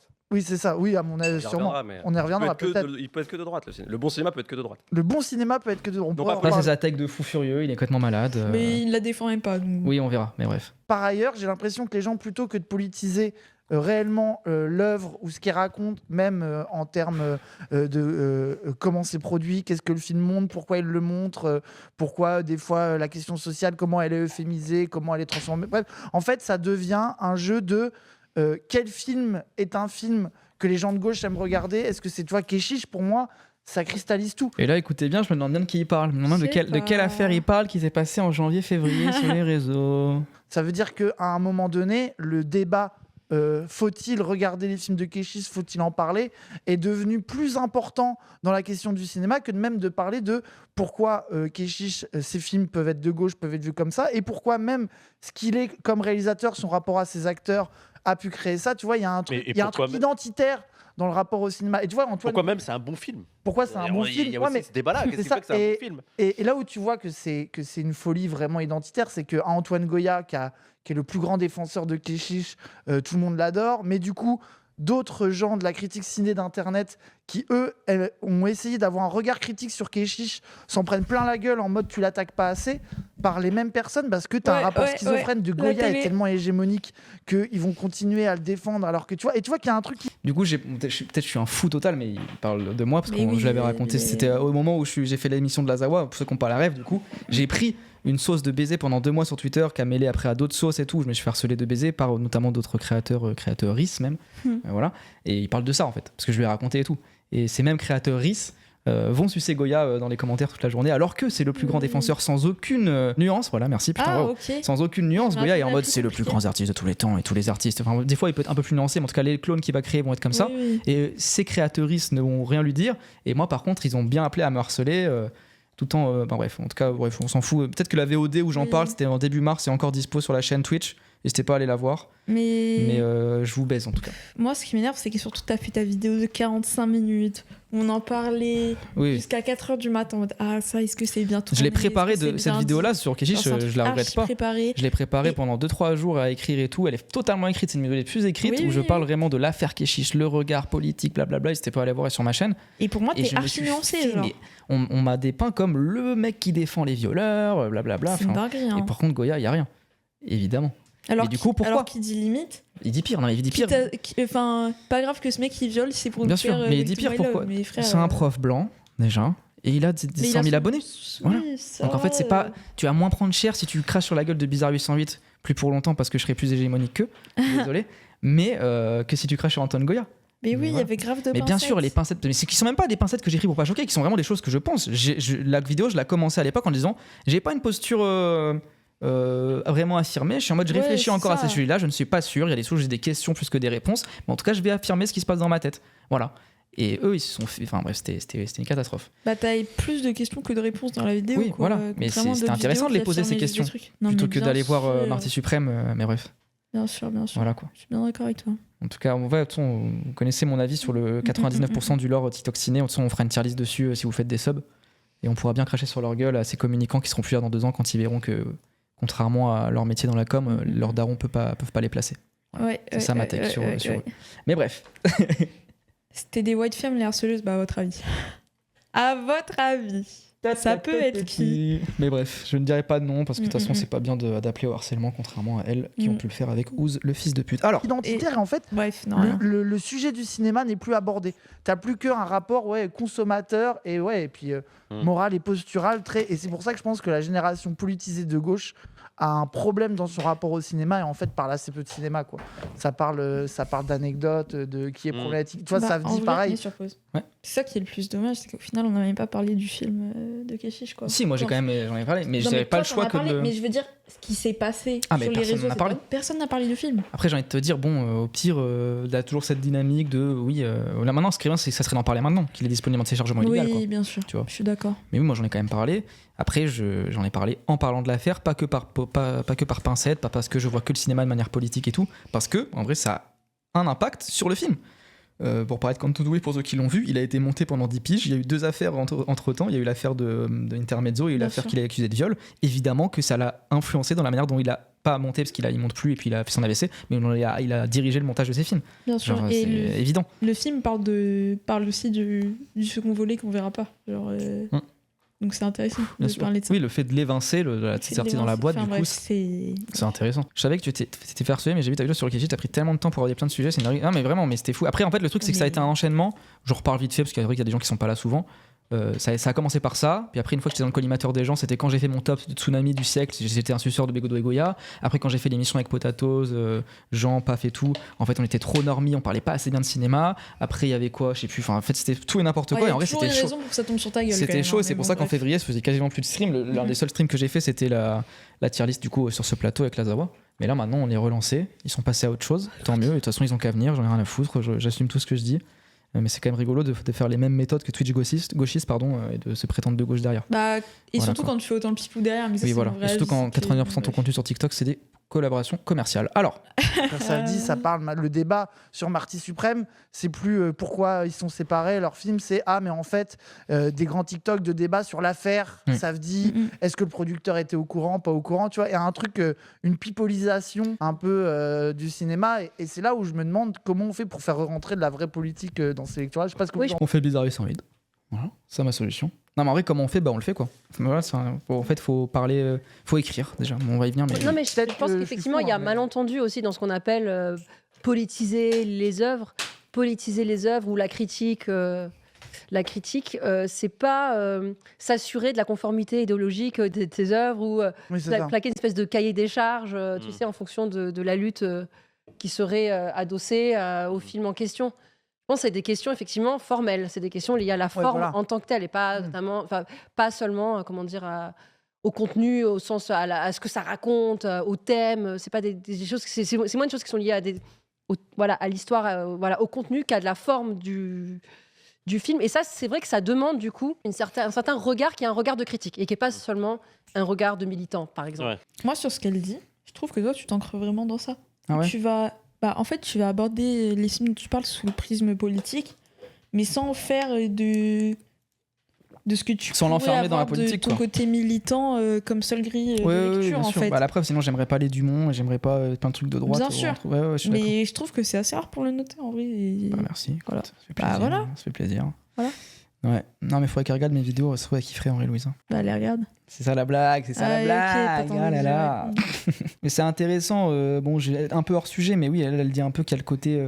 Enfin, je suis d'accord, hein, mais t'as de côté des fois cerveau politique, mais après, je pense qu'on n'est jamais non plus que des aides politiques, quoi. Enfin, on est évidemment des aides politiques, mais on est aussi capable d'apprécier l'art et tout. Et le problème, c'est quand il y a les gens qui vont juste mettre, comme t'as dit, une seule facette. Et de toute façon, elle aurait même pas besoin de Burdo, hein, désolé, mais elle est trop forte. Bah oui. J'aime bien Burdo, hein, mais je veux dire, pour parler d'esthétique, il y a qu'à lire ses livres. C'est exceptionnel, Louisa Lucy, ce qu'elle fait. Mais en tout cas, oui, je comprends que lui est plus spécialisé là-dedans. Il y a des trucs qu'il a pu, dans son identité aussi, faire qu'il a pu se passer de certains prismes politiques, contrairement à elle qui est une meuf rebeu, quoi, tu vois. Ouais. Et du coup, c'est intéressant la complémentarité entre les deux, tu vois. Mais tu sais, il y a des gens souvent. En vrai, est-ce que je rentre dans ce hors-sujet, mais tu sais, de trucs un peu de ressentir devant les films, intellectualiser, c'est un peu ça, tu vois. Ça voudrait que ressentir, ce serait le côté un peu esthétique, et intellectualiser, ça pourrait être aussi le côté politique. Sauf que déjà, la politique, des fois, c'est une question d'affect, donc ça peut être du ressenti très, très, beaucoup plus virulent que l'esthétique. Et même à l'inverse, l'esthétique peut être Quand beaucoup toi, plus. t'étais pas politisé, il y a des trucs que tu ressentais quand même. Enfin, je veux dire, C'est ça ça. t'empêchait Et pas à l'inverse, du coup, de secondes, vivre le l'esthétique racisme. Ah oui. peut être beaucoup plus intellectualisée aussi. Donc en fait, les deux, déjà, les deux sont ultra fluides, les deux se ressemblent, les deux parfois ça peuvent s'inverser. Je comprends pas comment on sépare ça. Tu vois. Et ça, c'est encore des commentaires que j'ai vus récemment quand je parlais du fait de prendre des notes devant un film. Les gens sont en mode, mais attends, mais n'importe quoi, tu sors du film. Mais en fait, oui. J'ai envie que de ça en fait. Moi, quand je regarde un film, j'ai envie que de sortir du film. J'ai envie de prolonger le film. J'ai envie d'être dans le film. Et comme je ne pourrais pas rentrer dans ma télé, c'est le film que je vais sortir de la télé en fait. C'est ça que vous comprenez pas. Mais surtout, je vois pas en quoi tu n'es plus attentif, tu n'es plus dans le film. Enfin, genre. Donc j'écris Tu pas un vois ce que roman je veux pour dire rappeler. J'écris Oui, voilà, un mot c'est en ça. regardant mon écran et puis pas grave si je l'écris mal, je retrouverai ça 2 heures plus tard. Et Il puis écrit voilà. pas une critique en direct, genre. Et pas besoin de prendre des notes pour ne plus être dans le film. Au contraire même, je pense que prendre des notes, justement se rappeler de son corps et qu'on existe et qu'on est en train de regarder un film, nous oblige limite à du coup regarder bien le film. Alors que oublier qu'on est en train de regarder un film fait parfois divaguer, fait parfois aller sur son téléphone, évidemment, c'est un autre truc. Je suis convaincu que les notes, parce que ça finit par me saouler de juste oublier ce que je pense. Bah, bien sûr, il y a ça aussi. Après ça, du coup, faut pas non plus s'enfermer dans le truc productiviste. Il faut absolument que tout ce que je pense doit être. Des fois, l'oubli, c'est super. C'est ce que je veux dire. On parlait de Nietzsche tout à l'heure, mais voilà. Des fois, oublier des choses, c'est génial. Pas que dans le sens traumatique, mais dans le sens voilà quoi. Non, mais c'est une capacité humaine qui est pas là pour rien. Donc il faut, voilà, c'est exactement. Mais moi, je suis d'accord. En fait, des fois, tu vas penser à un truc devant le film, et des fois, ça n'a pas forcément de rapport direct avec un truc, et du coup, il faut que tu le notes, sinon ça t'échappe. Mais après. J'ai commencé à prendre des notes depuis que j'ai vu ta vidéo où t'en parles, et je kiffe parce qu'après le film, j'ai bien plus envie de réfléchir à ce que. Exactement, parce qu'en vrai, déjà, ça fait trop plaisir que des gens l'ont fait, trop content. Et la preuve que je suis un influenceur. Non, mais en vrai, c'est trop cool. Mais comme je vous l'ai dit, en fait, la posture écrite, de toute façon, ils vont en parler, du coup, on se réserve, mais ils vont parler de l'écrit et de l'oral. Mais tu ne peux pas vraiment. Je sais pas comment dire. Tu peux évidemment réfléchir à des films sans passer par l'écrit, mais il y a un truc vraiment où quand tu commences à t'activer à l'écrit, où tu vas découvrir des trucs que tu pensais pas forcément, enfin je sais pas. Et note après le film aussi, bien sûr, mais note quoi, tu vois. Après, moi je note plus après. Donc oui, toi tu peux noter après aussi, t'as le droit, mais moi je préfère noter pendant parce que j'aime aussi cette posture quoi. En fait, quand on dit trop de critiques ciné, donc peut-être pas assez de bonnes critiques, n'oublions jamais que la meilleure façon d'apprendre et d'exprimer son avis, c'est toujours à l'écrit. Les premières critiques, il faut forcément passer par Pour être le plus précis possible. Bah, Et vous, ça développer. manque, Et même ça ça manque d'écrit. stabilise quelque chose. Enfin, ça stabilise une pensée, puis ça la fige. et puis ça, en fait, ça l'inscrit dans un dialogue qui est le dialogue des textes. Enfin, tu vois, c'est. Donc pour Tu vous, il y a une rentres en- supériorité de. Bah, évidemment, elle Merci devient pour le follow. littéraire. Je veux dire, quand t'es un bon c'est certes un art mineur. Pas hyper convaincu que l'écrit soit la forme suprême, on va y venir après, mais c'est pas que ce soit la forme suprême, c'est qu'en tout cas, je pense que ça va être la base d'une réflexion. Parce que vous voyez comme on parle, et on va y venir après parce que Luisa elle en parle. Moi, je trouve ça passionnant et c'est pour ça que je fais des streams. Et c'est pour ça que j'adore leur émission, c'est que tu vois, quand tu vois quelqu'un parler à l'oral, la pensée se moduler au fil du temps. Moi, j'adore, hein, mais du coup, ça fait que vous n'avez pas ma pensée finie, quoi. Vous l'aurez vraiment jamais. Mais moi, justement, je préfère. C'est pas que moi, je préfère toujours l'oral. Hein. Moi, j'adore le fait de parler. Mais bref, oui, elle en parle après, donc ça va être. Je vais laisser. Mais oui, il y a un truc. Tu te transcendes, ouais, peut-être. Moi, après, je fais pas de l'écrit. L'écrit, je sais qu'il parle aussi de moi, Raz, là, bientôt, là. L'écrit que je fais n'est pas un écrit littéraire. J'aimerais bien en refaire, j'en ai fait vite fait dans mes anciennes vidéos YouTube et je pense que je vais y revenir. Clin d'œil. Mais c'est de l'écrit un peu formel, un peu utilitaire. C'est un support à l'oral. C'est un support d'oral. Je sais que je vais en parler à l'oral au moment où j'écris. Et aussi, moi, comme j'ai dit, l'écrit sert aussi comme pour adapter ma posture de spectateur aussi. Mais bref, bon, vas-y, de toute façon, ils vont y venir. À chaque fois, je m'avance. Totalement d'accord, Paul. Oui, pour moi, Godard, c'est peut-être la forme ultime de critique. Et j'ai vu qu'un épisode de l'histoire du cinéma, parce que je pense que je suis pas assez calé actuellement pour vraiment comprendre et tout me prendre. Et même son cinéma, j'ai commencé à dire au langage, je peux pas en fait. Il faut vraiment que je le vois dans l'ordre et que j'ai plus de connaissances. Mais peut-être que t'as raison en vrai. T'as ce truc un peu où il va tout mélanger. C'est l'aspect collage en fait. Et c'est forcément. Ça prime sur tout le reste parce que t'as tout en fait. Ouais. Je trouve. Après, moi, je suis un vendeur. Hein. L'histoire du cinéma, il revient sur des choses aussi tellement précises que je pense que dur de voir ça pour commencer Godard, par exemple. Ouais. Même si toi, tu commences pas, tu vois. Oui, bien mais sûr. pour les gens qui connaissent pas trop, Oui, non, peut-être, commencez pas par ça. n'allez pas Faites vers vraiment ça dans l'ordre, du tout. Godard. Hein. Je pense que C'est c'est chronologique. bien d'aller chronologique, ouais. Ouais. Nouvelle J'ai vague, pas forcément fait ça. gauchiste, fou allié, années 80. Oui, c'est vrai. Puis après, re-gauchiste, into mec méta et into fou expérimental, quoi. Ouais. Voilà, j'ai Oui, résumé la c'est carrière. le plus beau résumé. mal, hein. alors. En vrai. C'est très vrai et c'est très normal en fait que tout le monde arrive avec son supplément d'âme et juste assume son point de vue. C'est ça en fait. Pardon, enfin moi c'est dans mes mots. Oui, C'est ça, Sarajevo assumer sa exceptionnel. politisation Oui. et son point de vue politique. C'est assumer qui je suis, mon histoire, pour regarder ce film et m'autoriser à l'apprécier. Il n'y a plus que les bourgeois blancs qui marchent sur des parquets parisiens qui craquent qui ont le droit de le faire. Non, tout le monde peut le faire. Maintenant, il faut quand même rappeler un vrai truc de ouf géographique et social. La critique, là Ah on oui. en parle, c'est que français. Hein. La critique Ah ouais. en Ça tant pareil, tu vois, qu'existence, c'est encore. Peut-être qu'il a raison dans le sens. Je pense qu'en fait, il fonctionne par l'hyperbole et des grandes phrases. Ça marche, du coup, mais est-ce vrai? Je sais pas, je m'y connais pas assez pour savoir ça. Et je sais qu'évidemment, il y a une tradition critique française, mais je pense qu'il y a plein de gens peut-être qui font des trucs. Je sais pas. Bah, il y a vraiment ce truc où même à l'international, la France est connue pour ça. Genre Oui, vraiment oui, bah pour normal. avoir, mais pas que pour les cahiers. C'est qu'il y a vraiment une tradition critique. Et aussi même pourquoi actuelle, Moi, je trouve ça intéressant, désolé. Ouais. Ce que je disais tout à l'heure, voilà, ça, le mot que je cherchais, c'est l'incarnation. Pourquoi est-ce qu'elle est connue et qu'on a cette réputation-là? C'est parce que la critique en France, dans les années 60, a été incarnée. Même d'années, mais même par Godard, Truffaut et tout, les plus connus, voilà quoi. Et c'est ça qui fait aussi qu'ils restent, quoi. C'est que même pas vraiment que ce soit des stars, bon, ça a aidé parce que forcément les gens ont connu leur nom, mais le fait que tu reconnaisses le style de quelqu'un, tu reconnaisses qui il est de par ses critiques, qu'elles soient écrites ou orales, évidemment. De toute façon, moi je pars du principe que même les trucs oraux là, que je fais sont basés sur du texte, sinon, oui, c'est plus trop de la critique, quoi. C'est là que c'est intéressant, quoi, oui, en fait. c'était vraiment des auteurs. Donc, forcément, en fait, il y a un rapport littéraire à. Putain, ce texte a vraiment été écrit par quelqu'un et être pensé. Et surtout, ils ont été vraiment avant-gardistes aussi sur des films. Par exemple, Douglas Sirk qui n'était pas forcément trop aimé aux États-Unis et même en France, et c'est Godard qui a un peu donné pas du buzz, c'est pas le terme, mais qui a donné Du gaz. du crédit à ce type-là, en fait, qui fait vraiment un cinéma qui est matrixant. Et aujourd'hui, tu te dis Godard, Douglas Sirk, quel rapport et tout. Et quand tu lis, en fait, il y a une incarnation aussi de ce mec par l'écrit et c'est hyper Après, intéressant. Godard, c'est ambigu parce qu'il y a ce côté personnage aussi, sa façon de se mettre en scène qui participe à ce qu'il est et son écrit aussi, mais tu sais jamais vraiment qui il est parce qu'il y a c'est un mec qui a été mythomane aussi, vite fait un peu, tu vois. Oui, bien sûr. Donc, ouais, mais bref. Mais sur la question de l'écrit, par contre, je suis d'accord. Même, je vais citer Paf qui fait beaucoup de vidéos et qui est vraiment un enfant d'Internet et qui a commencé à écrire et qui a fait tout un truc pour expliquer que même lui, en fait, il voyait vraiment une différence quand d'exercice il a écrit et pour de Tsunami. regard sur les films entre ce qu'il peut faire parfois à l'écrit et à l'oral. Pareil, Bizarre 808, qui est aussi un enfant d'Internet qui fait stream et qui, lui, en fait, pour amener l'écrit dans ce truc-là, même si c'est à l'oral qui est sur Internet, en fait, il prend des notes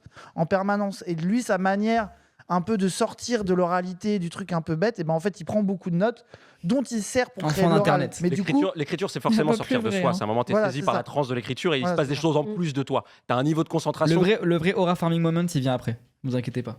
Là, je suis. Ah oui. Mais ouais, trop content. Ouais, ça fait trop plaisir. En vrai, ça recommence, hein, ça fait longtemps.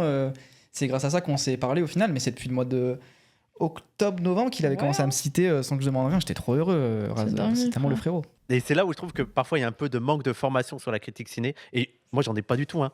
Mais c'est plus des regards, non pas critiques sur le film en lui-même, sur ce qu'il a voulu dire, mais par exemple sur les plans, sur comment il a travaillé l'image. J'ai l'impression qu'il y a la moins de question- formation de la la question part. de la mise en scène Ouais, est je le trouve que grand c'est- absent Voilà. d'Internet. Ouais, Et d'accord. pourtant, ça le part- grand sujet de la critique. Mais oui, Oui.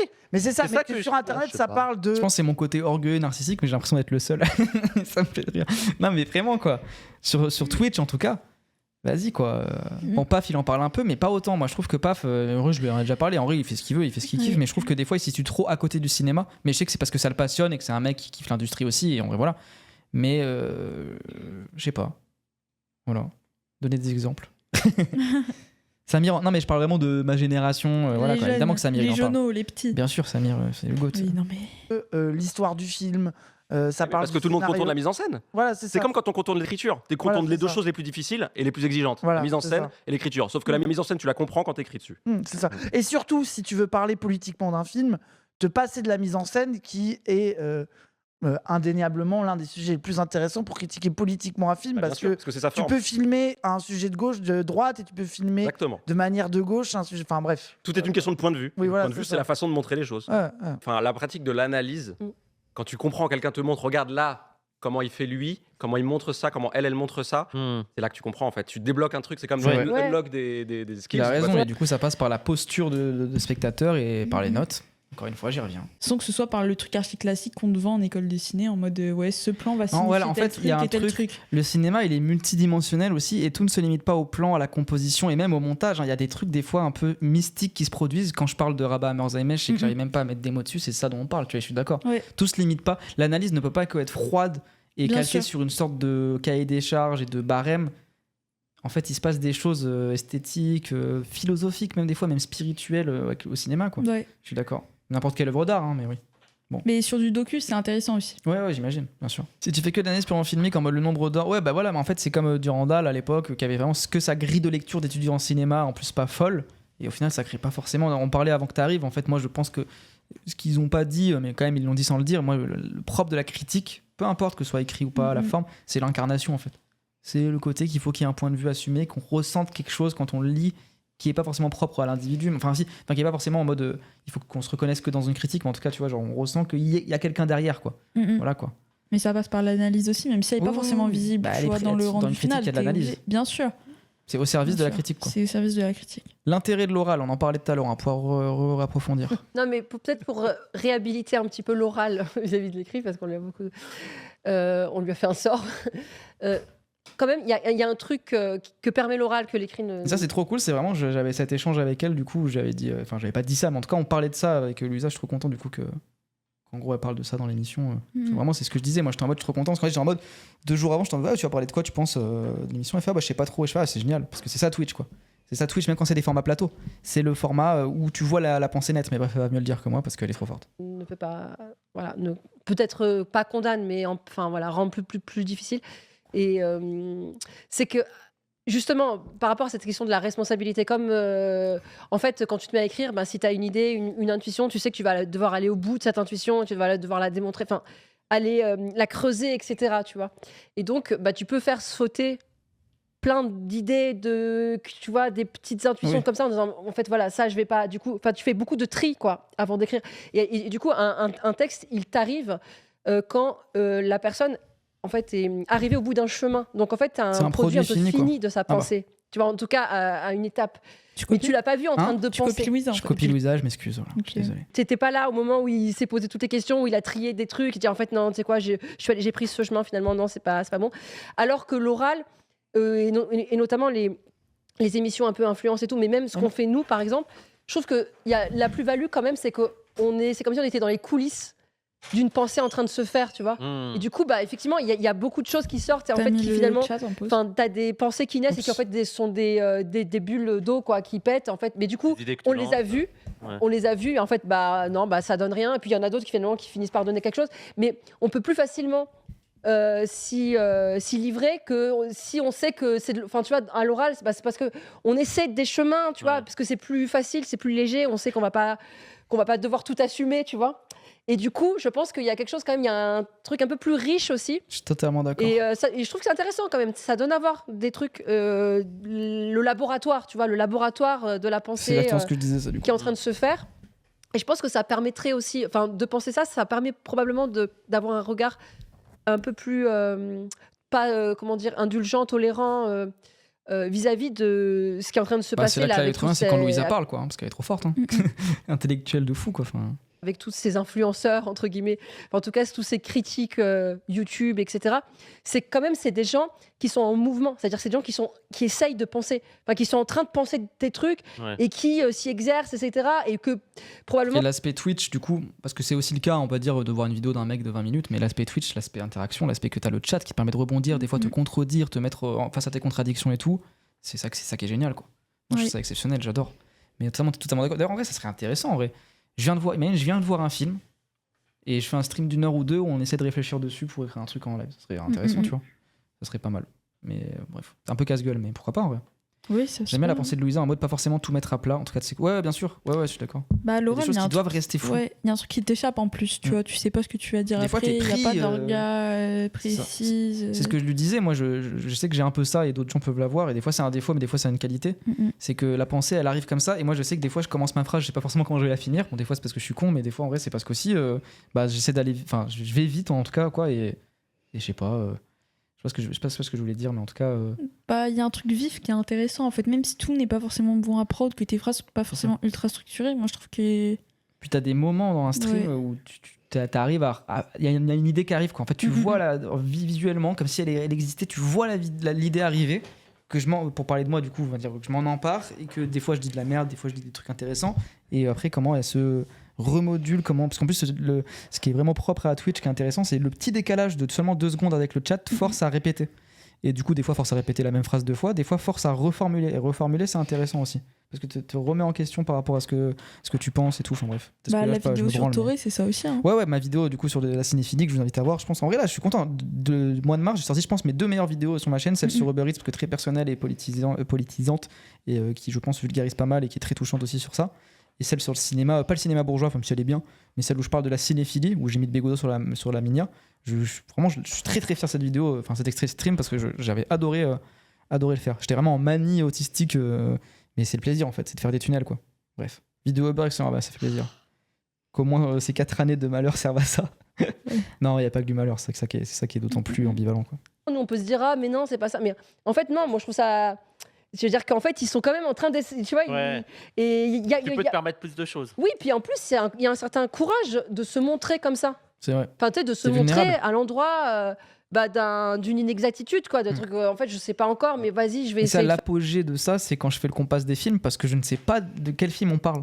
Oui. Et du coup, c'est peut-être là où je suis moins pertinent, mais du coup, j'essaie c'est vraiment un stream qu'on passe des films. Du coup, comme si ceux qui me connaissent pas et qui regardent pour la première fois, c'est vous qui conseillez les films via un truc automatisé sur mon chat. Ça les met sur mon écran et après, on discute pendant 10-15 minutes de chaque film et je les place sur un compas politique. Bon, c'est un prétexte, le truc que la grille politique, c'est jamais vraiment pertinent, vous avez compris. Mais du coup, je ne sais pas à l'avance de ce qui va se passer. Je sais juste que c'est un film que j'ai vu et tout. Et du coup, c'est fatigant. Hein. Des fois, je fais 20 films et je pense que c'est les streams où j'en ressors le plus lessivé, quoi. C'est très très dur de cet exercice, mais d'un côté, je l'adore, c'est ultra stimulant. Et cette inexactitude dont elle parle, justement, c'est ce à quoi j'aspire, en fait. J'adore, moi, me mettre dans un truc vulnérable où je sais pas forcément. Mais tu vois, enfin bref. Et en même temps, t'as l'accroche du chat qui te fait aussi te recadrer sur des trucs, qui va t'amener vers d'autres choses que t'as pas pensé. Enfin bref, je trouve ça bien aussi. Oui, ça, le rapport à un film n'est jamais fixe, exactement. Vous l'avez déjà fait d'ailleurs, le quiz des films sur ce live? Ouais, en fait, on le fait. À la base, on le faisait sur ma chaîne, c'est pour ça qu'on l'a fait chez Lazawa. Mais sur ce live. Ah, sur ce live d'aujourd'hui, pardon, excuse-moi, j'ai cru que c'était. Non, on le fera peut-être pas, parce que ça fait quand même 3 heures qu'on stream. Je pense qu'en vrai, on va continuer. Putain, la miniature de fou. Je pense qu'on va continuer la vidéo, parce qu'en vrai, elle est super intéressante, mais en vrai, ça va faire une vidéo. Par contre, la vidéo YouTube, je vais galérer à la monter. Hein. Oh, mon Dieu. Mais le compas des films, enfin la tier list des films, c'est quand même plus. Marketing de dire ça, il y a 6 épisodes sur ma chaîne YouTube. Hein. Putain. 5. Je vais essayer d'en parler avec les outils que j'ai. Voilà, c'est pas un truc fini, tu vois, c'est pas voilà mon texte, c'est ça que tu vois. C'est un truc un peu à l'arrache. C'est vrai que si tu faisais, comme tu as fait au début dans un livre, bon alors là, j'ai pas un avis définitif. Voilà, c'est ça, tu peux pas. Après, c'est de l'essai. C'est ça un essai, non? En littérature. Quand tu lis Montaigne, c'est ça un peu, non? Oui et non, ça avec dépend. un truc un peu plus pédant, mais non. Peut-être je suis con, mais de mes souvenirs de Montaigne au lycée. En fait, le fait même d'avoir une forme écrite, finie, imprimée, ça clôt aussi ton. Oui. Ton Après, opinion, t'as des manières, t'as l'écriture intuitive. Oui, voilà, bien sûr, selon les formes d'écriture, mais ouais. souvent l'essai un peu classique, surtout qui va parler de cinéma, c'est des choses qui sont. Il m'a fait rire, je sais pas pourquoi. Ok, oui. Je suis étouffé. Mais je sais pas, je trouve qu'il y a quand même une forme qui est finie après, plus qu'à l'oral en tout cas. Mais bien sûr qu'il y a des essais qui se répondent pas eux-mêmes et qui n'ont pas des conclusions. T'écris un livre là. Pardon, je t'ai coupé. Ultra précises, voilà quoi. Ouais. Là, tu peux pas. Et je trouve que c'est intéressant, tu vois, c'est aussi ça qui permet de. Tu sais, quand tu vois un peu. Enfin, il y a un côté un peu désarmé aussi. Tu vois, c'est paradoxal parce que je disais tout à l'heure, il y a aussi un truc un peu lutte des égos. Mais il y a aussi un truc, bon, on avance. Comment dire, à découvert, quoi. Ouais. La question que ne pose pas Louisa, c'est de savoir qui est prêt à assumer ses inexactitudes. Bah bien sûr, mais c'est une question de classe sociale aussi, je pense, et de posture et de génération, et aussi peut-être que ça se trouve, je le fais juste parce que c'est mon seul moyen d'expression, mais que si jamais j'avais le privilège de faire de l'écrit et tout, je l'aurais peut-être un jour. Je préférerais faire ça, mais moi, franchement, dans ce qui m'anime, c'est vraiment ce truc de parler, quoi. Bah tu vois, t'aurais un daron au cahier, peut-être que t'aurais pas le même avis, sûr, mais bien sûr que. Mais tu vois, je viens pas, ma famille, même si j'ai un prolo cultureux comme daron, n'est pas un mec qui parle beaucoup de cinéma, mon père. Oui. Tu vois, on parle pas des films forcément, tu vois. Ou vite fait, quoi. Tu vois. Sur Internet, les gens ont très peu un rapport un peu désarmé et même un peu, on va dire, humble, quoi. Nuancé, non, sincère. Il y a un truc, en fait, de posture hyper vindicative qui est autant un outil de divertissement. C'est-à-dire que se développent beaucoup des personnages qui ont des avis arrêtés. Oui. Et Toby a fait la blague au début. Tu vois, un truc d'avoir des films que tu détestes, des réals que tu détestes, tu fais beaucoup de blagues sur ça, etc. Et du coup, t'as le mélange de la critique et du personnage internet de divertissement t'enferme forcément dans une posture qui, je pense, te permet pas totalement de dérouler tout ce que tu pourrais Je pense dire. pas qu'elle t'enferme, parce qu'il y a toujours des exceptions dont je fais partie. Non, je rigole. Non, mais en vrai, je pense qu'il a raison dans le côté que la posture internet crée du coup une forme de discours un peu plus agressive, mais c'est de l'agression, c'est de l'agressivité avec incertitude, Ouais. tu vois. C'est aussi pour ça que je me considère pas comme un professeur de fac qui va débiter son truc en étant sûr de lui. C'est que certes, je vais être très agressif, mais en tant que personne racisée, qui a jamais été légitimée pour parler de cinéma, donc, du coup, ça légitime encore plus, je pense, mon agressivité. Et en plus, cette agressivité, elle est hésitante en fait aussi, tu vois. Je pense que les deux sont. Ouais. Après, je parle pour moi là. Hein. Après, il y a beaucoup de gens qui ont spam sur un avis un peu hot take, un peu nul et qui ont fait du beurre là-dessus, tu vois, des fois. Oui, non, mais ça, bien sûr, ça c'est Donc tout je pense l'aspect. que Non, c'est mais pour là, ça qu'ils parlent de là, ça, on est... mais... oui, mais là, on n'est pas dans la critique. mais on n'est pas dans la critique, en fait, Ouais, on ouais. est sur du tapine un peu basique, quoi. Ouais. En fait, là, on a affaire à, à des politiques, à des logiques de plus en plus agressives de la part des studios, Ah oui. etc. Ouais, c'est intéressant Qui un ça. peu nous obligent à. Enfin, Pour tu les vois, Projo Press notamment, je crois, ils voulaient les ouais, supprimer. voilà. En gros, le contexte, c'est qu'elle parle du fait qu'il y avait une tribune des critiques qui disait les studios nous délaissent un peu pour plus aller vers la critique influence parce qu'ils auront plus la main mise sur eux. Enfin, elle va le dire. D'ailleurs. Tu vois, qu'ils les suppriment ou alors ils conditionnent Ils les certains. suppriment en vrai, enfin, il y a un moment. Oui, Oui, mais ils du coup, de conditionnent ta venue. fait, il y a des effets. Non, mais de fait, il y a des Ah oui. effets c'est pas sur. Mais c'est évident. Et oui, et Ouais. alors ils associaient ça, il me semble, dans cette tribune. Je sais pas quand elle est sortie, il y a combien de temps, peut-être un an, je sais pas. Ouais, c'est un Mais- an à peu près. Mais et je me souviens qu'ils associaient ça justement au thème là de notre émission, qui était du coup les studios, les producteurs, etc., et les distributeurs. En fait, ils essaient de contourner la résistance justement des critiques professionnelles en s'adressant directement Oui. aux influenceurs qui sont. Mais Ouais, plan tu B vois, et tu puis, vois au que- pire- et puis En en fait- fait, si tu penses de manière cynique comme un studio de production de cinéma qui doit faire du bif, t'as aucun intérêt à te ramener à ramener un critique quoi. Au final maintenant. Bah, Comme elle ouais, l'a je dit, tu trouve pourrais aussi. ramener des critiques qui seront des hommes sandwich qui n'ont aucune déontologie, on va dire, même si bon, c'est bizarre de dire ça, mais t'as compris, qui n'ont aucun amour propre et qui vont juste kiffer. Parce que dans tous les cas, même, Oui. ils vont se persuader d'avoir kiffé parce qu'ils ont été invités, ils ont eu le privilège et ils sont sentis considérés. Et puis en plus, même en termes d'influence, même les créateurs les plus nuls, c'est beaucoup plus lu. Les plus nuls, les moins qui marchent le moins, à part vraiment des nobody, c'est beaucoup plus lu qu'un critique, quoi, en fait, tu vois. Donc, Bah, voilà, en quoi. termes d'impact, ouais, Ah, mais vraiment, ça pose des c'est vraies vraiment une questions. hein. catastrophe. T'as des des youtubeurs, des streamers, etc., qui sont invités maintenant à des projections presse, etc. Et du coup, il y a un truc qui dit, bah voilà, en fait, on les a flattés, enfin, on les valorise. Bah, ils et vont tout. pas oser dire que le film est mauvais s'ils y Du vont. coup, ils y c'est un vont. truc de Et fou. oui, il y a un truc comme ça. En fait, si et t'as pas comme derrière- la stature, pardon, que tu peux plus savoir en tant que critique, et encore pas tous, mais si t'as pas la Oui. stature, tu sais, l'influence, du coup c'est marrant, c'est paradoxal, tu vas justement plus te plier, quoi. Alors que si t'arrives en Oui. tant que Godard, j'en ai rien à foutre de votre film, là par contre personne va te mettre la pression, quoi, tu vois. Et puis t'as la crainte de je suis qu'un mec qui est sur internet, je suis pas légitime, ils vont plus me réinviter, moi j'avais kiffé quand même voir le film en salle, tu vois. Donc, ouais. Oui. Ça, c'était un débat dans la presse spécialiste de vieux il y a 15 ans aussi. Genre JVC, ok, ouais, j'imagine bien. Mm. Ok. Les influenceurs ont tellement le pouvoir maintenant parce qu'ils sont pas invités. S'ils sont pas invités aux AVP ou pas de collab, ils peuvent flinguer le film. Ouais, mais est-ce Je suis qu'ils le pas feront d'accord pour avec autant toi, mais... Mais après, pour moi, comme je t'ai dit, ils ont plus le pouvoir dans le sens où ils ont plus de visibilité. Mais il y a tout ce truc de capital culturel et de ce qui représente la société qui font que, dans tous les cas, tu prends pas beaucoup de risques à inviter un influenceur parce que tu sais qu'il va pas forcément que dire du mal du film. Parce qu'il y a le côté humain aussi, empathique. Et puis il y a le côté de beaucoup de gens aussi, comme tu sais, je pense, qui n'ont pas d'amour propre et qui, dans tous les cas, vont dire du bien d'un film s'ils ont été payés, quoi. Et de Ah, merci peur beaucoup, il a de gagné pas pour le être sub. réinvité. Oui, aussi, même sans- tu vois, je Oui, pense, sans dans être ce des truc menteurs basique. traîtres. C'est aussi un truc de bah ouais, j'ai quand même envie de garder ce petit privilège, quoi. Mais bon, quand tout ton contenu, c'est Ouais. vendre un film, puis après nous parler d'un autre film qui est en fait une pub pour laquelle t'es Ouais, payé, bah ouais. bon, moi ça me... Oui, bien sûr. Ça Moi, du coup, je me m'enchante mets pas à trop. douter de quand ils ont ce contenu-là, quoi. Bah c'est ça veut dire quand tu parles... Enfin bref, je sais pas. Je trouve qu'il y a pas de sincérité, quoi. Après, il y a des films où les gens ont même pas besoin d'inviter des influenceurs d'une 3. Non, mais bien sûr, c'est ce dont on parlait Bien tout à l'heure sûr. quand il parlait de Marseille Suprême. En fait, certes, tout le monde s'est rué dessus, mais en fait, c'est un phénomène de base parce que le budget communication est énorme. Bon, tu t'en parleras sans doute mieux que moi, des trucs comme ça, évidemment.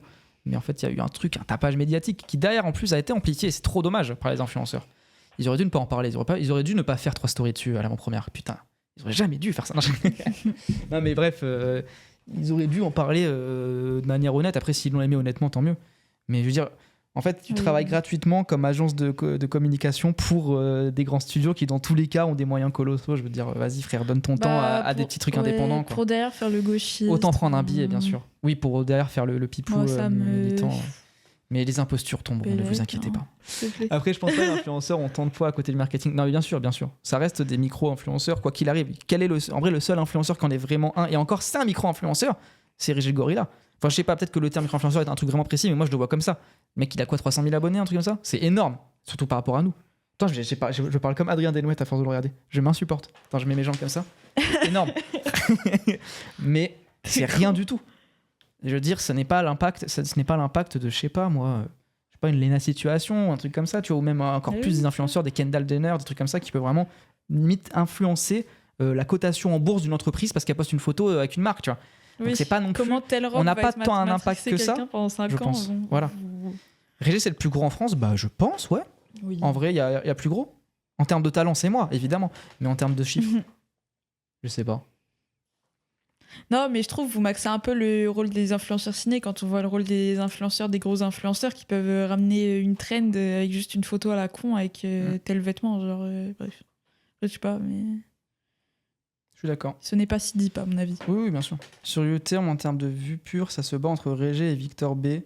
Oui, mais Régé, voilà, c'est pas que YouTube, c'est surtout sur TikTok que. En fait, c'est surtout, Oui. c'est devenu un mème en fait qui l'a dépassé, où beaucoup de gens le connaissent même sans le connaître. Et en vrai, je pense que ça le fait aussi souffrir un peu en mode lol cow, ça j'en ai déjà parlé. Je pense que Bah, une lol cow, oui. pour ceux qui savent pas, c'est en gros un phénomène internet où beaucoup de gens vont s'en servir pour s'en moquer, tout en l'aimant bien aussi des fois. Je pense que tout le monde n'est pas détestable avec Régé. Mais en fait, ça le dépersonnifie, il n'est plus humain, il devient Régé le gorilla, quoi. Bah, je pense que d'être Moi, j'aimerais pas être à attaché sa place, hein. à contresens et Ouais, Nolan Interstellar. tout le temps, c'est Oh. chiant. Après, je dis pas qu'il l'a pas cherché. Hein. Sur TikTok, c'est dans les Mais- commentaires, c'est une lol cow aussi un peu C'est quand même. que ça.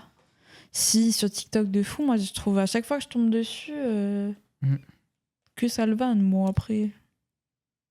Je sais pas quel tir ça l'impact, mais je pense que c'est chiant. Ça, Quoi. c'était Simone Barbès, t'as totalement raison. Bah, tu vois, je pense que je suis le seul influenceur cinéma qui a parlé de Simone Barbès en vrai. Exceptionnel. C'est dommage. Pour rater son CM TikTok pendant qu'il était en Chine, ça va. Ok, ah putain, il t'a payé, j'espère, attends.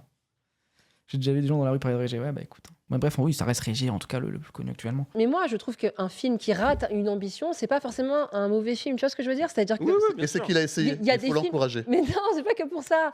C'est pas que pour dire ça. C'est-à-dire que aussi le lieu des œuvres, c'est aussi. Enfin, tu sais, Leur échec. Mais oui, mais non, mais vraiment. Oui, C'est-à-dire mais que d'être sur un chemin. J'essaye de t'alimenter. En fait, c'est d'être sur un chemin. C'est-à-dire, je pense qu'il y a d'autres films comme ça où ça se joue, où tu as l'impression de. En fait, comment dire. D'être trop charitable à son endroit. Enfin, tu vois. Et alors qu'en fait, c'est ça. En fait, non. Et en fait, non. Tu vois ce que je veux dire? Et en fait. Non, je vois pas ce que tu veux dire, Louisa. Bah si. Si, tu le vois, mais tu l'as pas encore compris. Voilà, c'est ça. Oui, Ah, t'es c'est juste ça, trop ouais, bête, elle va c'est mettre- tout. J'ai pas Juste encore un peu compris. con. mais- T'es un peu lent. Moi, il y a- Ce qu'elle veut dire en vrai, c'est que je pense qu'elle parle le fait que l'accident dans l'art, il est limite indispensable en vrai. Et parce que l'accident, c'est la vie, c'est le hasard, et l'art doit être rempli de vie. Voilà, c'est mon avis, je vous dirais juste ça. Et Je le dis. surcontrôle dans l'art C'est un fait problème. des œuvres ultra hermétiques, Ouais. beaucoup trop propres. C'est ça. Dévitaliser.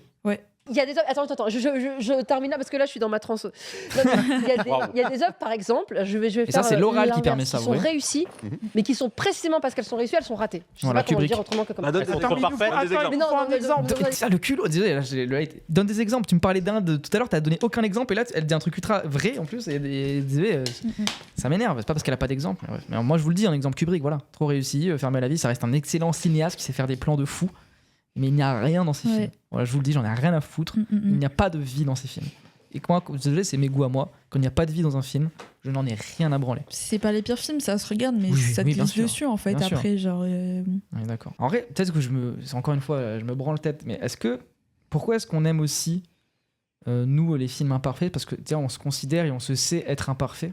On sait comme des êtres humains qu'on n'est pas fini, qu'on est des personnes imparfaites et qu'on a envie, du coup, de retrouver dans les œuvres cette imperfection. Je sais pas, peut-être. Ouais. Je dis ça comme ça. Hein.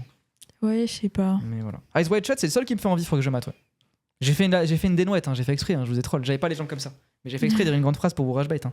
Oui, il l'a pas vu. En fait, Et le bah, but c'était. Ouais, j'en ai vu 4. Hein. Le but c'était vraiment que vous soyez sur. Comme ça, il fait. Attends, je vais quand même écrire en message. Voilà. Comme ça, après, vous voyez au-dessus du chat qu'il y a un bouton s'abonner avec Prime et vous le faites. Ok, bah 20 sur 20, super, bravo. Bon élève. Mais là, il manque Tu sens qu'il se d'identité. Bah oui. En fait, pour moi, là, ce qu'elle veut dire, et je vais dire, et encore une fois, c'est une grande phrase, c'est pas une grande règle, mais des fois, j'ai ce truc un peu de. Quand un film réussit ce qu'il veut, au final, il va rater. Et moi, en fait, c'est l'exemple parfait. Moi, je trouve que c'est le plus vrai, c'est dans la peinture. Oui. C'est Bah, que je suis archi tu d'accord, peux pas réussir à faire ce que tu fais. Quoi qu'il arrive, tu n'y arriveras jamais, en fait, ce que tu veux. Donc, il faut accepter le fait que tu feras autre chose. Et c'est là que Lynch est le plus fort, de toute façon. Aussi. Mais exemple de films comme ça, les Kubrick, les Villeneuve actuellement, n'importe quel truc ultra lisse et formel, quoi, tu vois. L'inverse des trucs ratés, Sophie Le Tourneur, voilà, actuellement. Sophie Le Tourneur, même Chris Raté, oui, pardon. Attends, juste Ouais, raté, vas-y, pas en pardon. mode c'est nul, hein. Artisanal. Oui. L'accident est arrivé, et là où vraiment, moi, c'est une des plus grandes cinéastes du monde actuellement.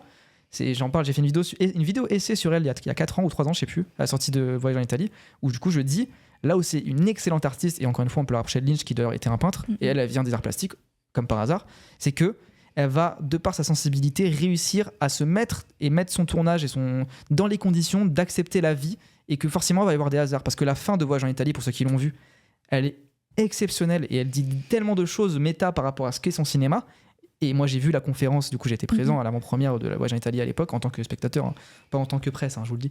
Mais elle le dit, c'était un hasard. Elle a dit ça par hasard. Elle a dit cette phrase-là par hasard, la meuf, parce qu'on était sur tournage. Mais le fait que ce soit possible de dire ça par hasard, ce n'est pas possible dans un Kubrick. Parce que je ne peux pas parler au hasard. Il y a Et pas c'est de pas, hasard. je finis juste, c'est pas pour autant qu'il faut que du cinéma improvisé.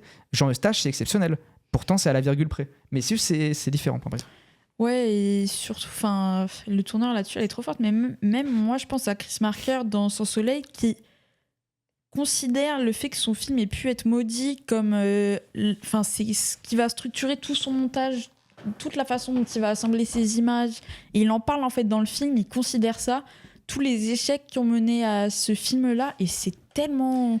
Varda aussi, beau, du coup. genre Dans, Varda aussi, Les bien Glaneurs, sûr. j'en parlais il y a pas longtemps. Mais même si on veut parler sur un truc technique, Jonas Mekas, il y a des scènes dans tous ses films où le son est pourri, c'est des trucs, Vas-y, après, des trucs comme ça. envie de rebondir. Et en fait, c'est des films qui sont vraiment imparfaits, genre dans la forme où t'as des scènes dans Walden, je sais pas comment ça se dit, où il va filmer des concerts, le son est dégueu, la lumière est dégueu, mais il y a un truc qui se passe qui est tellement, genre c'est du journal Faut que filmé, j'envoie donc des c'est cavaliers, vraiment j'ai vu que Pater bref, faire. le prime Ouais. de la vitalité, ces films. Et sans aller dans le journal filmé, moi ça me fait rebondir sur Kiarostami. Pourquoi Close Up est le plus grand film de l'histoire. Et en plus là où c'est fou, c'est que c'est toujours sur plusieurs degrés. Kiarostami, on sait pas vraiment qu'est-ce qu'il a orchestré ou pas.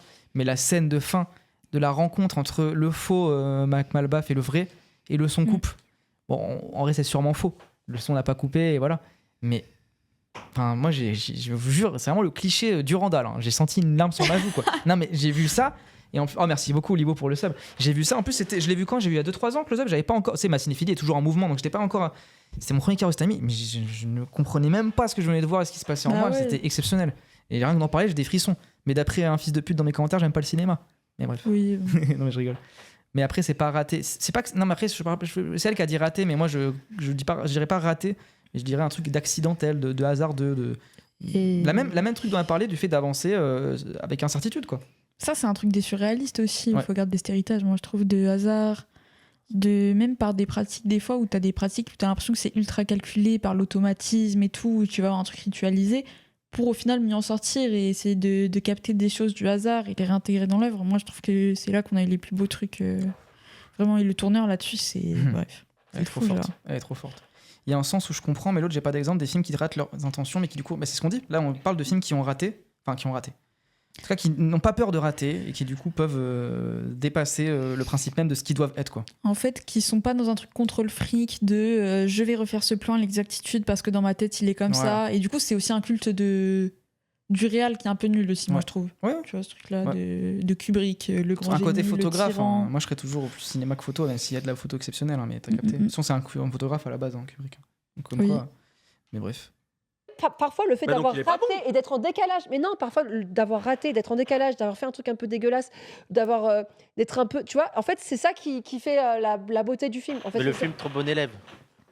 Eh ben, Non, mais là, c'est des questions de goût qui Mais- appartiennent en fait. Non, je crois Ouais, pas. Je pense que moi, par exemple, je vois plus en littérature. Je vois qu'il y a des. Linklater est dans le délire de l'accident, oui, mais c'est son cinéma qui a un accident. Lui. Bah, Il est accidenté, ouais, plutôt. il est dans le délire de l'accident, mais que dans le scénario. Et au final, Ouais. tout se conclut toujours très bien, de Ouais. manière très classique. C'est Pour ça. moi, il n'est pas dans l'accident Before, formel. ouais. Il est dans l'accident de le hasard fait que cette histoire de romance va se passer comme ça. Ouais. Moi, ça m'intéresse pas. Oui, c'est ça. Surtout que c'est un accident mis en scène, quoi. Enfin, tu vois. Et oui, et c'est toujours très propre, très classique. Moi, j'ai beaucoup de mal avec Glitter. Ouais. J'aime pas du tout ce cinéma. Et c'est quoi où je t'ai dit ça Ah, bah c'est dans un film qu'on a vu récemment que j'ai moins aimé que toi. Bah, on a revu quoi là? Le Almodovar? Ouais, on a regardé Douleur et gloire. Douleur et gloire de Almodovar. Moi, j'aimais pas trop ce truc dans le scénario où en fait ils recroisent des anciens amours ou des anciennes personnes, mais c'est tout le temps par hasard. Mais c'est un hasard qui pour moi me paraît forcé, quoi. Et du coup, je trouve que ça c'est pas un accident parce que de toute façon l'accident il est orchestré, il est écrit, tu vois. Enfin, c'est après bref. Dans le film, ça me dérange pas personnellement. Ouais. Bah, après, c'était Mais pas pour je faire, vois ce que tu veux dire. Je pense Herzog, faut que j'en vois aussi, ça a Trop, l'air trop dingue. Pour Marvel qui se veut être un divertissement action, Rats qui vise pourtant ça veut bien fait. Non mais après, moi c'est pour ça que je parle pas de raté ou autre, hein, mais moi je pense Oui. qu'elle voulait pas forcément dire ça, pas en mode raté réussir, parce que oui après là sinon, en fait on part dans un débat sémantique de Marvel c'est nul, donc c'est raté. Mais du coup raté ça veut dire que réussir, non c'est pas ça que je veux dire. Moi je te parle juste Marvel est fermé à la Oui, vie oui. parce que tout est studio, tout est 3D, tout est rien du tout. Les acteurs ont tout appris par cœur ou alors font leur truc d'acteur studio qui sont aussi une forme de se fermer au réel, hein, les trucs d'acteur studio. Donc voilà, moi je parle plus de rapport à la vie en fait. Oui, en fait, dans le terme raté, ce qu'on entend, c'est plutôt des films qui sont pas dans la maîtrise absolue Artificiel, de voilà. tout le temps. Genre, C'est ça. Artificiel, superficiel aussi. Et aussi des films qui échappent à leurs auteurs. Partenaire particulier. Voilà, il faut laisser son film s'échapper aussi. C'est là que Kiarostami est le roi aussi. Ouais. Kiarostami, il a dit une fois que mon film sort, j'en ai rien à foutre. Enfin, pas j'en ai rien à foutre, mais il vous appartient. Vous pouvez dormir devant, ça me va, y a pas de problème. Et justement, c'est cool de pointer l'échec de Marvel parce que le genre qu'il vise a des auteurs. Ah non, il n'a aucun. Marvel, le fond, c'est que ça n'a pas d'auteur. Oui. C'est que tout le monde a fait la même chose sous les mêmes formes. Globalement, vous pouvez vous branler sur les Gardiens de la Galaxie si vous voulez. Oui, James Gunn quoi. Et encore, en fait, c'est surtout c'est déprimant de voir un Marvel parce que là où quand il peut y avoir des auteurs, tu vois à quel point là, en fait il y a plus d'auteurs. Moi, ça me rend triste. À la limite, quand c'est un Yes Man qui fait Marvel, je m'en fous. Ce genre de voilà. Mais quand je vois James Gunn, qui est pas non plus voilà, hein, quand je vois Sam Raimi, qui est pas non plus voilà, mais quand même, et qui font des Marvel, je suis ah waouh. C'est des mecs qui ont su faire des vrais C'est trucs. d'un hein. cynisme, c'est horrible quoi. Les mecs se sont effacés quoi. C'est une horreur quoi. Ouais. Les échecs, c'est que ces mecs se soient laissés bouffer par ça après. Sauf que Kiarostami fait des films aussi. Non, mais Kiarostami est un maître de la maîtrise, mais il arrive à en jouer déjà rien que sur le fait qu'on sait jamais ce qui est vrai ou faux. Et malgré tout aussi, je pense qu'il a une manière d'inscrire un aspect autobiographique aussi dans son art qui est toujours aussi contrôlé et mis en scène, tu vois, parce qu'on sait jamais ce qui est vrai ou faux, comme j'ai dit, qui le met dans un registre de hasard, d'accident et tout, tu vois. Mais il joue de cette ambiguïté-là, mais en même temps, il le dépasse aussi. Voilà. Genre quand il va faire le film après Où est la maison de mon ami. Et il interroge toujours en plus, ce regard-là. En fait, c'est toujours remis en question, donc ça lui échappe aussi. Là, c'était pour revenir au truc de Denmot qui avait dit dans un élan de folie tout à l'heure, le cinéma ne peut être que de droite. Alors c'est parti, on va le voir se patauger, hein, c'est des patauger. Mais ce que je trouve, C'était non, mais patouillé. c'est ironique parce qu'on voulait Ce serait plutôt critiquer les top 3 des films de critiqueurs et on termine par faire de la critique de films. Non, c'était pas le sujet du débat. Donc on va revenir sur la critique de la critique. Mais déjà, je voulais revenir sur toi. Il n'y a pas le bon cinéma est de droite. Oui, forcément. Et oui, forcément. je vais amener une autre POV, question tu as avec. dit un truc dans une manie autistique et tu dois assumer maintenant. C'est vraiment toi, ça. hein. Oui, c'est moi. tu dois défendre le toi d'il y a 2 heures. Quelle horreur. Est-ce que Pourquoi et là plus pour les gauchistes, Voilà, point forcément.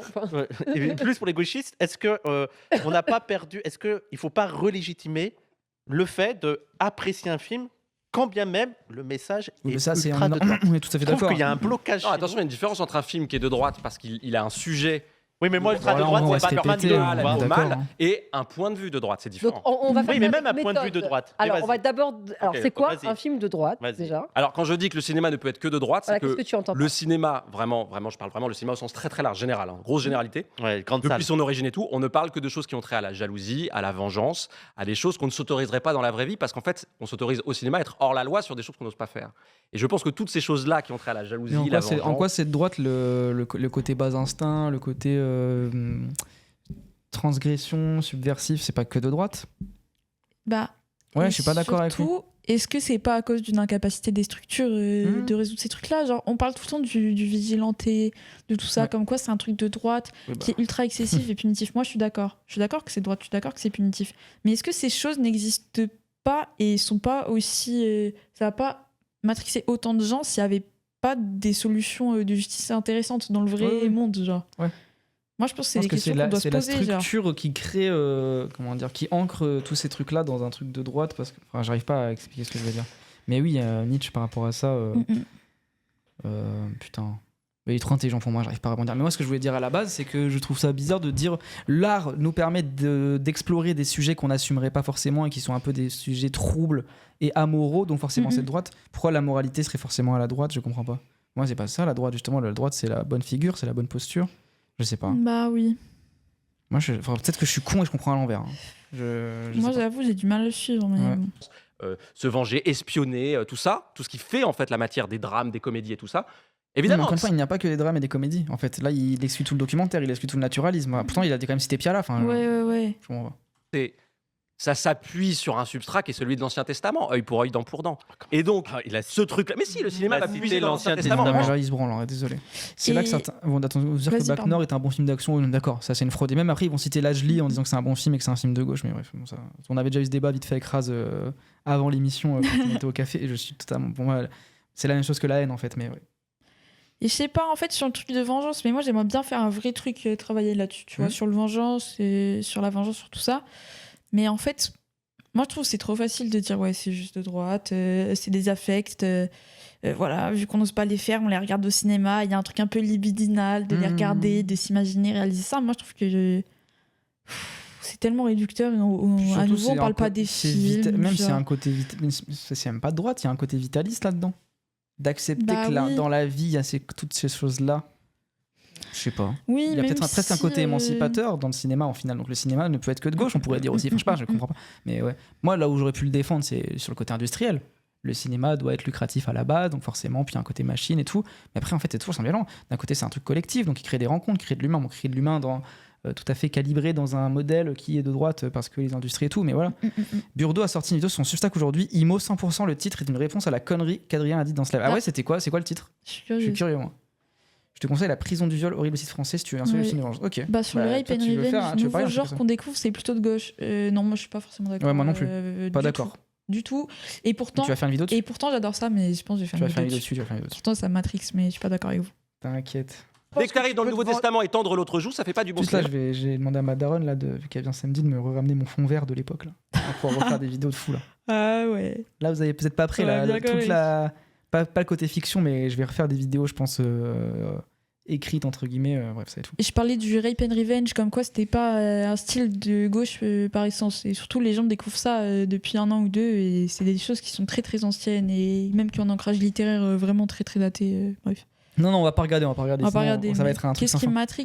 Moi, il y a des films que j'adore. Pourtant, c'est des films genre La Dernière Maison sur la gauche de Wes Craven. Je trouve que c'est un film de fou. Pourtant, c'est un film qui m'interroge beaucoup sur les solutions qu'on propose au viol. Dans les films en général, je trouve que ça m'interroge de fou. Mais j'ai pas de conclusion précise. Ok, Mais très belle chemise, juste Emmanuel. bandez pas trop quoi. de Là, il droitard. parle d'American Dis-le, c'est Sniper, ok, je voulais parler Wissam, vite y a fait. pas de problème. Tu l'avais aussi, hein? Mais tu vois, J'aime- American ouais, il y a Sniper, très, très par longtemps. exemple, qui est un excellent film, je pense que American quand tu Sniper, le ceux qui vois... savent pas, on devait en parler dans la tier list qu'on a faite. Malheureusement, on n'a pas trop eu le temps. L'émission a duré 8 heures. Donc, on a zappé des films à la fin, mais peut-être que du coup, on en parlera à la prochaine si on l'a fait en plusieurs mois, j'espère. Enfin, je sais pas.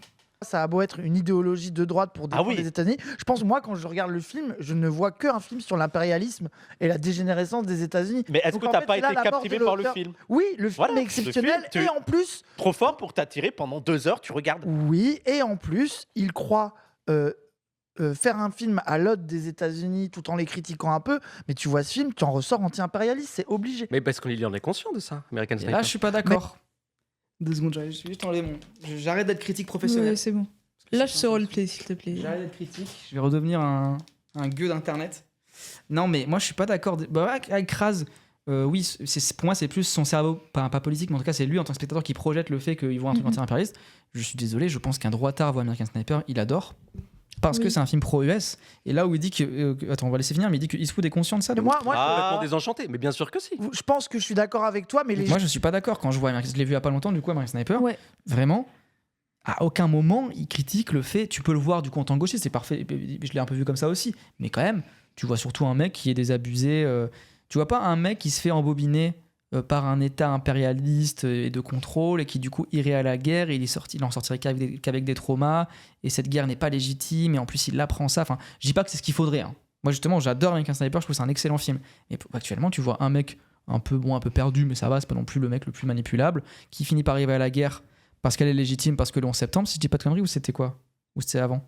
Je sais plus si Oh c'est la là guerre. là. Bon bref, voilà, mais en tout cas une guerre qui est légitimée par les États-Unis et qui après derrière va tuer des civils et c'est pas forcément remis en question. Et encore une fois, c'est ok entre guillemets, vous avez compris dans le film quoi. Et qui après derrière a des traumatismes, donc on le plaint et tout. Mais le film est complètement de droite, le film Mais est c'est dans complètement une pro-US. perspective individuelle Bien en sûr, plus tout le temps. c'est ça. Genre, c'est pas c'est horrible parce qu'il tue, c'est horrible Ouais. parce que c'est dur quoi pour lui. Genre. Moi je considère Eastwood, il est même des fois, il peut avoir des affects de gauche des fois parce qu'il a un côté un peu anard, bizarre Mais quoi. oui. Mais pas là-dedans. Mais il est exceptionnel parce que déjà il y a un côté divertissant et en plus tu vois ça, tu arrives à comprendre tous les mécanismes qui du coup peuvent nous servir pour nous en émanciper en tant que décoloniaux, pour déconstruire l'empire états-unien et tous les gens et la guerre et tout. Mais merci beaucoup pour le follow. Mais putain, du coup ouais, tu vois ça parce que c'est ultra précis en fait. C'est justement vu que le fait qu'il y croit sincèrement, et du coup je suis totalement en désaccord avec ce qu'il dit Denouet, il croit sincèrement au fait que cette guerre soit juste et tout, du coup tu arrives à voir la pensée du droitard qui est reprojetée dans le personnage principal, Ouais. et voilà quoi. C'est ce que j'allais dire. Est-ce que le film est pas tellement impérialiste que toi, quand tu as la vision qu'on a du monde, du coup, qui est quand même vraiment à l'opposé de ça, tu vois pas Bien sûr. tout ce qui se passe dans cette tête à ce mec. C'est ça. Moi, je trouve que c'est intéressant. C'est pour ça, c'est de la merde American Sniper, il se fout des normes républicains, ça fait nationaliste. Moi, je trouve qu'il a quand même des films de fou, ce mec. Mais en fait, C'est alors, là où. American Sniper, Eastwood, énorme républicain, film nationaliste, mais film exceptionnel. Et Je qu'on peut vois. se réapproprier comme étant un film anti-impérialiste, comme dit Raz. Même si c'est pas l'intention de base, et c'est là que c'est important du coup. Et parce que Eastwood est un excellent réalisateur qui Ouais. n'a pas tout prévu et qui a laissé la vie rentrer dans son tournage. Et malgré lui, il a laissé rentrer des petites idées anti-impérialistes. Voilà. Mais c'est un droitard de fou, évidemment. Non, mais Genre, oui. bien sûr, ne demandez pas son avis sur le port d'armes. Genre, sa solution, c'est pas de arrêter les armes, c'est Port que d'armes, sur les faut être justices, plus tout armé. ça. Mais Voilà. en même temps, il y a des choses qui lui échappent tellement. Jury Bien numéro sûr. 2, ça lui échappe tellement. Ce qu'il peut penser de la justice dans ce film, je trouve que c'est vraiment intéressant. Mais quitte à que ce film existe, parce que dans tous les cas, nous n'avons pas les moyens de production pour faire du cinéma décolonial à grande échelle, et bah autant des fois se servir de celui-là pour nous le réapproprier et en faire une arme en fait, limite, tu vois. Enfin bref, on parle de film de raciste, là je lis. Alors, La transition, elle est indécente. La filmo de Ledgely, c'est un bon réalisateur, il fait des films que tout le monde dit politique, lui dit non. Lui dit, moi je montre un point de vue, c'est vous qui politisez. C'est pas vrai. Sur Les Misérables, il y a eu un truc, je sais pas, pour moi, le succès de ce film est un point d'interrogation énorme. Je sais Lequel pas, Les Les Misérables. Misérables. Vraiment, je sais pas trop comment ça se fait que ce truc C'est arrivé au soit bon moment. jusque-là. C'est arrivé au bon moment, je Quelques pense. scènes d'action pas mal quand même, là. Un bon acteur. film- là, non, mais le film est Alexis super. Mananti, il est bon. Hein. C'est je pense que Les Misérables, oui, il arrive à un contexte malheureux, mais tous les trucs de violence policière qui s'accentuent, et du coup il arrive à ce moment-là, je pense que c'est pas un point d'interrogation. Ouais. pas parce qu'un film est bien que c'est un succès. Hein. Non, je sais, mais pour tout ce qu'on a dit, je pense que ça explique un peu. Après, il fait 1 million, hein, il en fait pas 10. Hein. Mais du coup, juste pour Les Misérables, vite fait, parce que ça m'intéressait, parce qu'on avait eu ce débat avec Raz déjà, qu'il aime bien le film, et en plus, lui, il voulait à la base, dans la tier list, sachez, du coup, quand on a établi la liste des films, parce que quand on a fait la tier list chez Lazawa, du coup, on a établi des films miroirs un peu, en fait, on a opposé des films. On savait qu'on n'allait pas forcément les opposer parce qu'on n'allait pas tous être d'accord, mais en tout cas on a dit non, on va être en mode, on va mettre Eddington face à Une bataille après l'autre, on va mettre, je sais pas, qu'est-ce qu'on a fait déjà Des archétypes un peu. Ouais, quoi. mais qu'est-ce qu'on a fait? On a fait Hardboiled face à MCU, notamment les films Oui. d'action quoi. Et bref, lui à la base il voulait opposer parce qu'on a mis la haine et on l'a mis face à Le Gang des Bois du Temple, et je suis très heureux du coup parce que j'ai fait découvrir Rabah à Merzaimesh, j'ai fait découvrir Raz à Raz et je suis trop heureux. Mais du coup, à la base il voulait opposer la haine, je crois. Non, il voulait opposer Bac Nord à Les Misérables, ou en tout cas la haine Bac Nord, et moi je suis en n'importe quoi. Parce que les trois, même s'il y en a un qui est plus de droite que les autres, on est totalement d'accord, s'inscrivent dans le même registre, s'inscrivent dans ce truc de bander sur le cinéma états-unien. Voilà, genre évidemment que c'est différent, je pense que chez le mec là, Jiménez qui a fait Bac Nord, on s'inscrit moins dans un truc de vouloir refaire Spike Lee, mais en tout cas c'est le cas chez à la fois Kassovitz et à la fois chez Ledgely, et malheureusement Ledgely il aurait pu avoir une composante intéressante du fait que ce soit un Renoir, et du coup mais c'est pas présent dans son film quoi.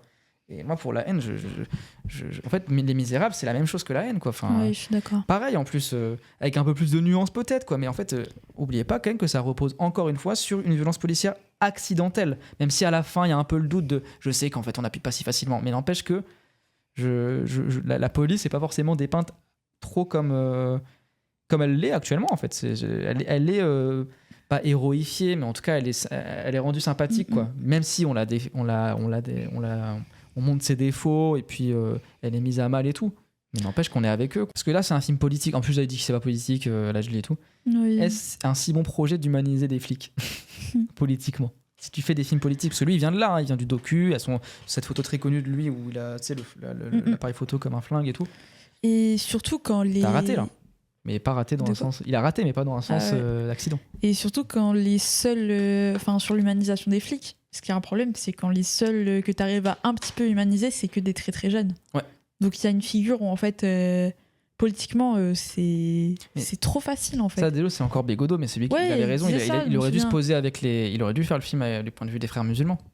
Mais il le fera jamais parce qu'il faut plus Bah de oui. couilles pour faire ça, tu vois. Mais oui. Bah oui. Ouais. C'est plus facile d'humaniser des gamins qui sont encore innocents, pas bouffés par le truc. Tu Ouais. vois. C'est ça, qui sont pas encore Mais c'est une barbares. fragilité en fait déjà de scénario et politiquement, ça rend le film creux. Enfin moi, bref. Ouais. Il y Mettez a le un lien truc que sur j'avais le chat. oublié de dire quand tu m'as dit mais est-ce que tu écoutes des gens et tout. Mais en fait, il y a un streamer que j'écoute qui s'appelle Bizarre. Ah bah, Bizarre mais 808, c'est- j'en ai ouais. parlé, oui. Bah voilà. Mais Bah, t'écoutes pas, mais c'est pas grave. pardon, excuse-moi. Mais du coup non, Mais mais, et je l'aime beaucoup Il ce gars. écoute PDH, il écoute. Ouais, et j'aime tu vois. beaucoup ce qu'il fait et Il voilà. reviendra à Zawa, on a déjà coup, fait une c'est- émission avec lui. Ah Moi, je trouve que c'est ouais. catastrophique. Sam, c'est parce qu'il sait que je regarde l'émission, c'est pour ça qu'il m'a reçu. Bah oui, Salopard. Oh, trop fier en vrai. Hein. Trop cool. Quand j'ai vu ça, j'ai sauté de Tu t'étais endormi à moitié, je me rappelle, dans l'émission, j'étais en mode wesh. Oui, bah ça m'a Exceptionnel. réveillé. Mais trop content. Mm, Trop mm. content. Trop bien.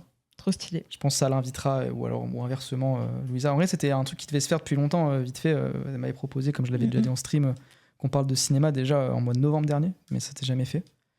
Mais bref, trop content. Ça fait plaisir de voir son travail. Enfin, moi, je suis trop ému, parce que vraiment, Louisa, que je répète encore, mais ses bouquins ont changé ma vie. Voilà, je le dis. Mais voilà. Bon, sur ce, on va arrêter, je pense, en vrai. Hein. Ah ouais. Et le compas, en vrai, à 4 heures de stream. Toi, en plus, tu streames pas souvent, et même moi, en vrai, je suis un peu fatigué ça au niveau va, du dos, là. mais j'avoue. Je pense que le compas, on le continuera, soit nous deux, du coup, soit. Parce que maintenant, t'as les micros, tu peux faire sur Discord. Ouais. Mais, bon. Mais en tout cas, restez à la page, et comme je vous l'ai dit, suivez mes réseaux. Et j'ai oublié de le dire en stream parce que je suis égoïste, mais suivez aussi l'Instagram de Chloé. Elle fait des super illustrations, des collages, toutes sortes de choses. Une vraie artiste. Le lien est dans la description. Sur TikTok, Insta et tout, c'est une vidéo tous les jours. La folie hein, de faire une vidéo tous les jours quand même. Bah oui.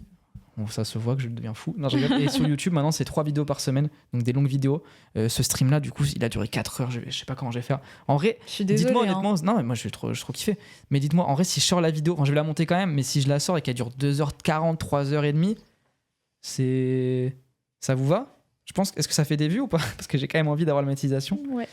Mais ou c'est too much. Moi, je pense que moi, en tant que spectateur, je me bouffe ce genre de vidéo, donc ça me dérange pas. Mais je sais pas. Ouais, je sors vraiment. Là, vraiment, j'essaie vraiment un max de. Bref. J'essaie vraiment de m'en sortir, quoi. Donc j'alloue vraiment tout mon temps à ça. Mais en tout cas, ça fait trop plaisir. Là, vous étiez quasiment. Il y a eu le raid de Noredon Max encore. Merci beaucoup. Je pense qu'il y en a qui sont encore de là. Mais sinon, je fais tout seul, donc ça prend beaucoup de temps. Mais c'est dans le but vraiment de réussir à m'échapper du salariat. Pour ceux qui veulent savoir un peu plus sur ma vie et tout, allez voir ma dernière vidéo sur Uber Eats où je parle de ma condition de santé, mon handicap, tout ça. Mais en tout cas, ouais, ça reste régulé. Là, j'ai assez d'avance pour pouvoir faire pour qu'il y ait toujours 3 vidéos par semaine et une vidéo par jour sur TikTok, même si je m'absente un peu. Mais bref, n'hésitez pas à follow la chaîne pour être au courant des prochains streams. Et pareil, si vous voulez soutenir, il y a les subs évidemment, mais j'ai aussi un Tipeee. Je crois que c'est plus avantageux parce qu'ils prennent moins de pourcentage Tipeee. Donc si vous voulez faire un petit tip récurrent pour me permettre de mettre mon temps dans les vidéos, n'hésitez pas. Parce que moi, en vrai, je l'ai déjà dit, mais en gros, là, je suis actuellement en arrêt maladie, mais je vais devoir reprendre le taf fin avril. Donc du coup, jusqu'à fin août, parce que je suis AED dans un collège. Et après, du coup, je pense que je vais pas renouveler mon CDD parce que ça m'a fait trop mal au corps. Mais j'aurai le chômage, enfin, pour la première fois de ma vie, parce qu'en tant que Uber, t'en as pas. Mais du coup, ça va être un peu la période de août prochain à mars, parce que ce sera la période de chômage où je vais maxer encore plus les streams et on va espérer que ça marche assez pour en vivre. Et du coup, je pense en vrai, honnêtement, que la première chose que je ferai dès que j'aurai un peu de tal, c'est d'acheter. Je vais acheter un monteur, c'est de payer un monteur pour qu'il fasse un peu, que je puisse déléguer certaines choses et que je puisse avoir une vie. Parce que là, j'avoue, depuis le mois de janvier-février où je fais ce rythme-là et surtout le mois de mars où ça s'est accéléré, j'ai moins de vie. Mais après, tu fais que ça. c'est le sacrifice. Tu fais quoi. que ça. Il faut imaginer Sisyphe heureux, j'ai envie de te dire. Voilà.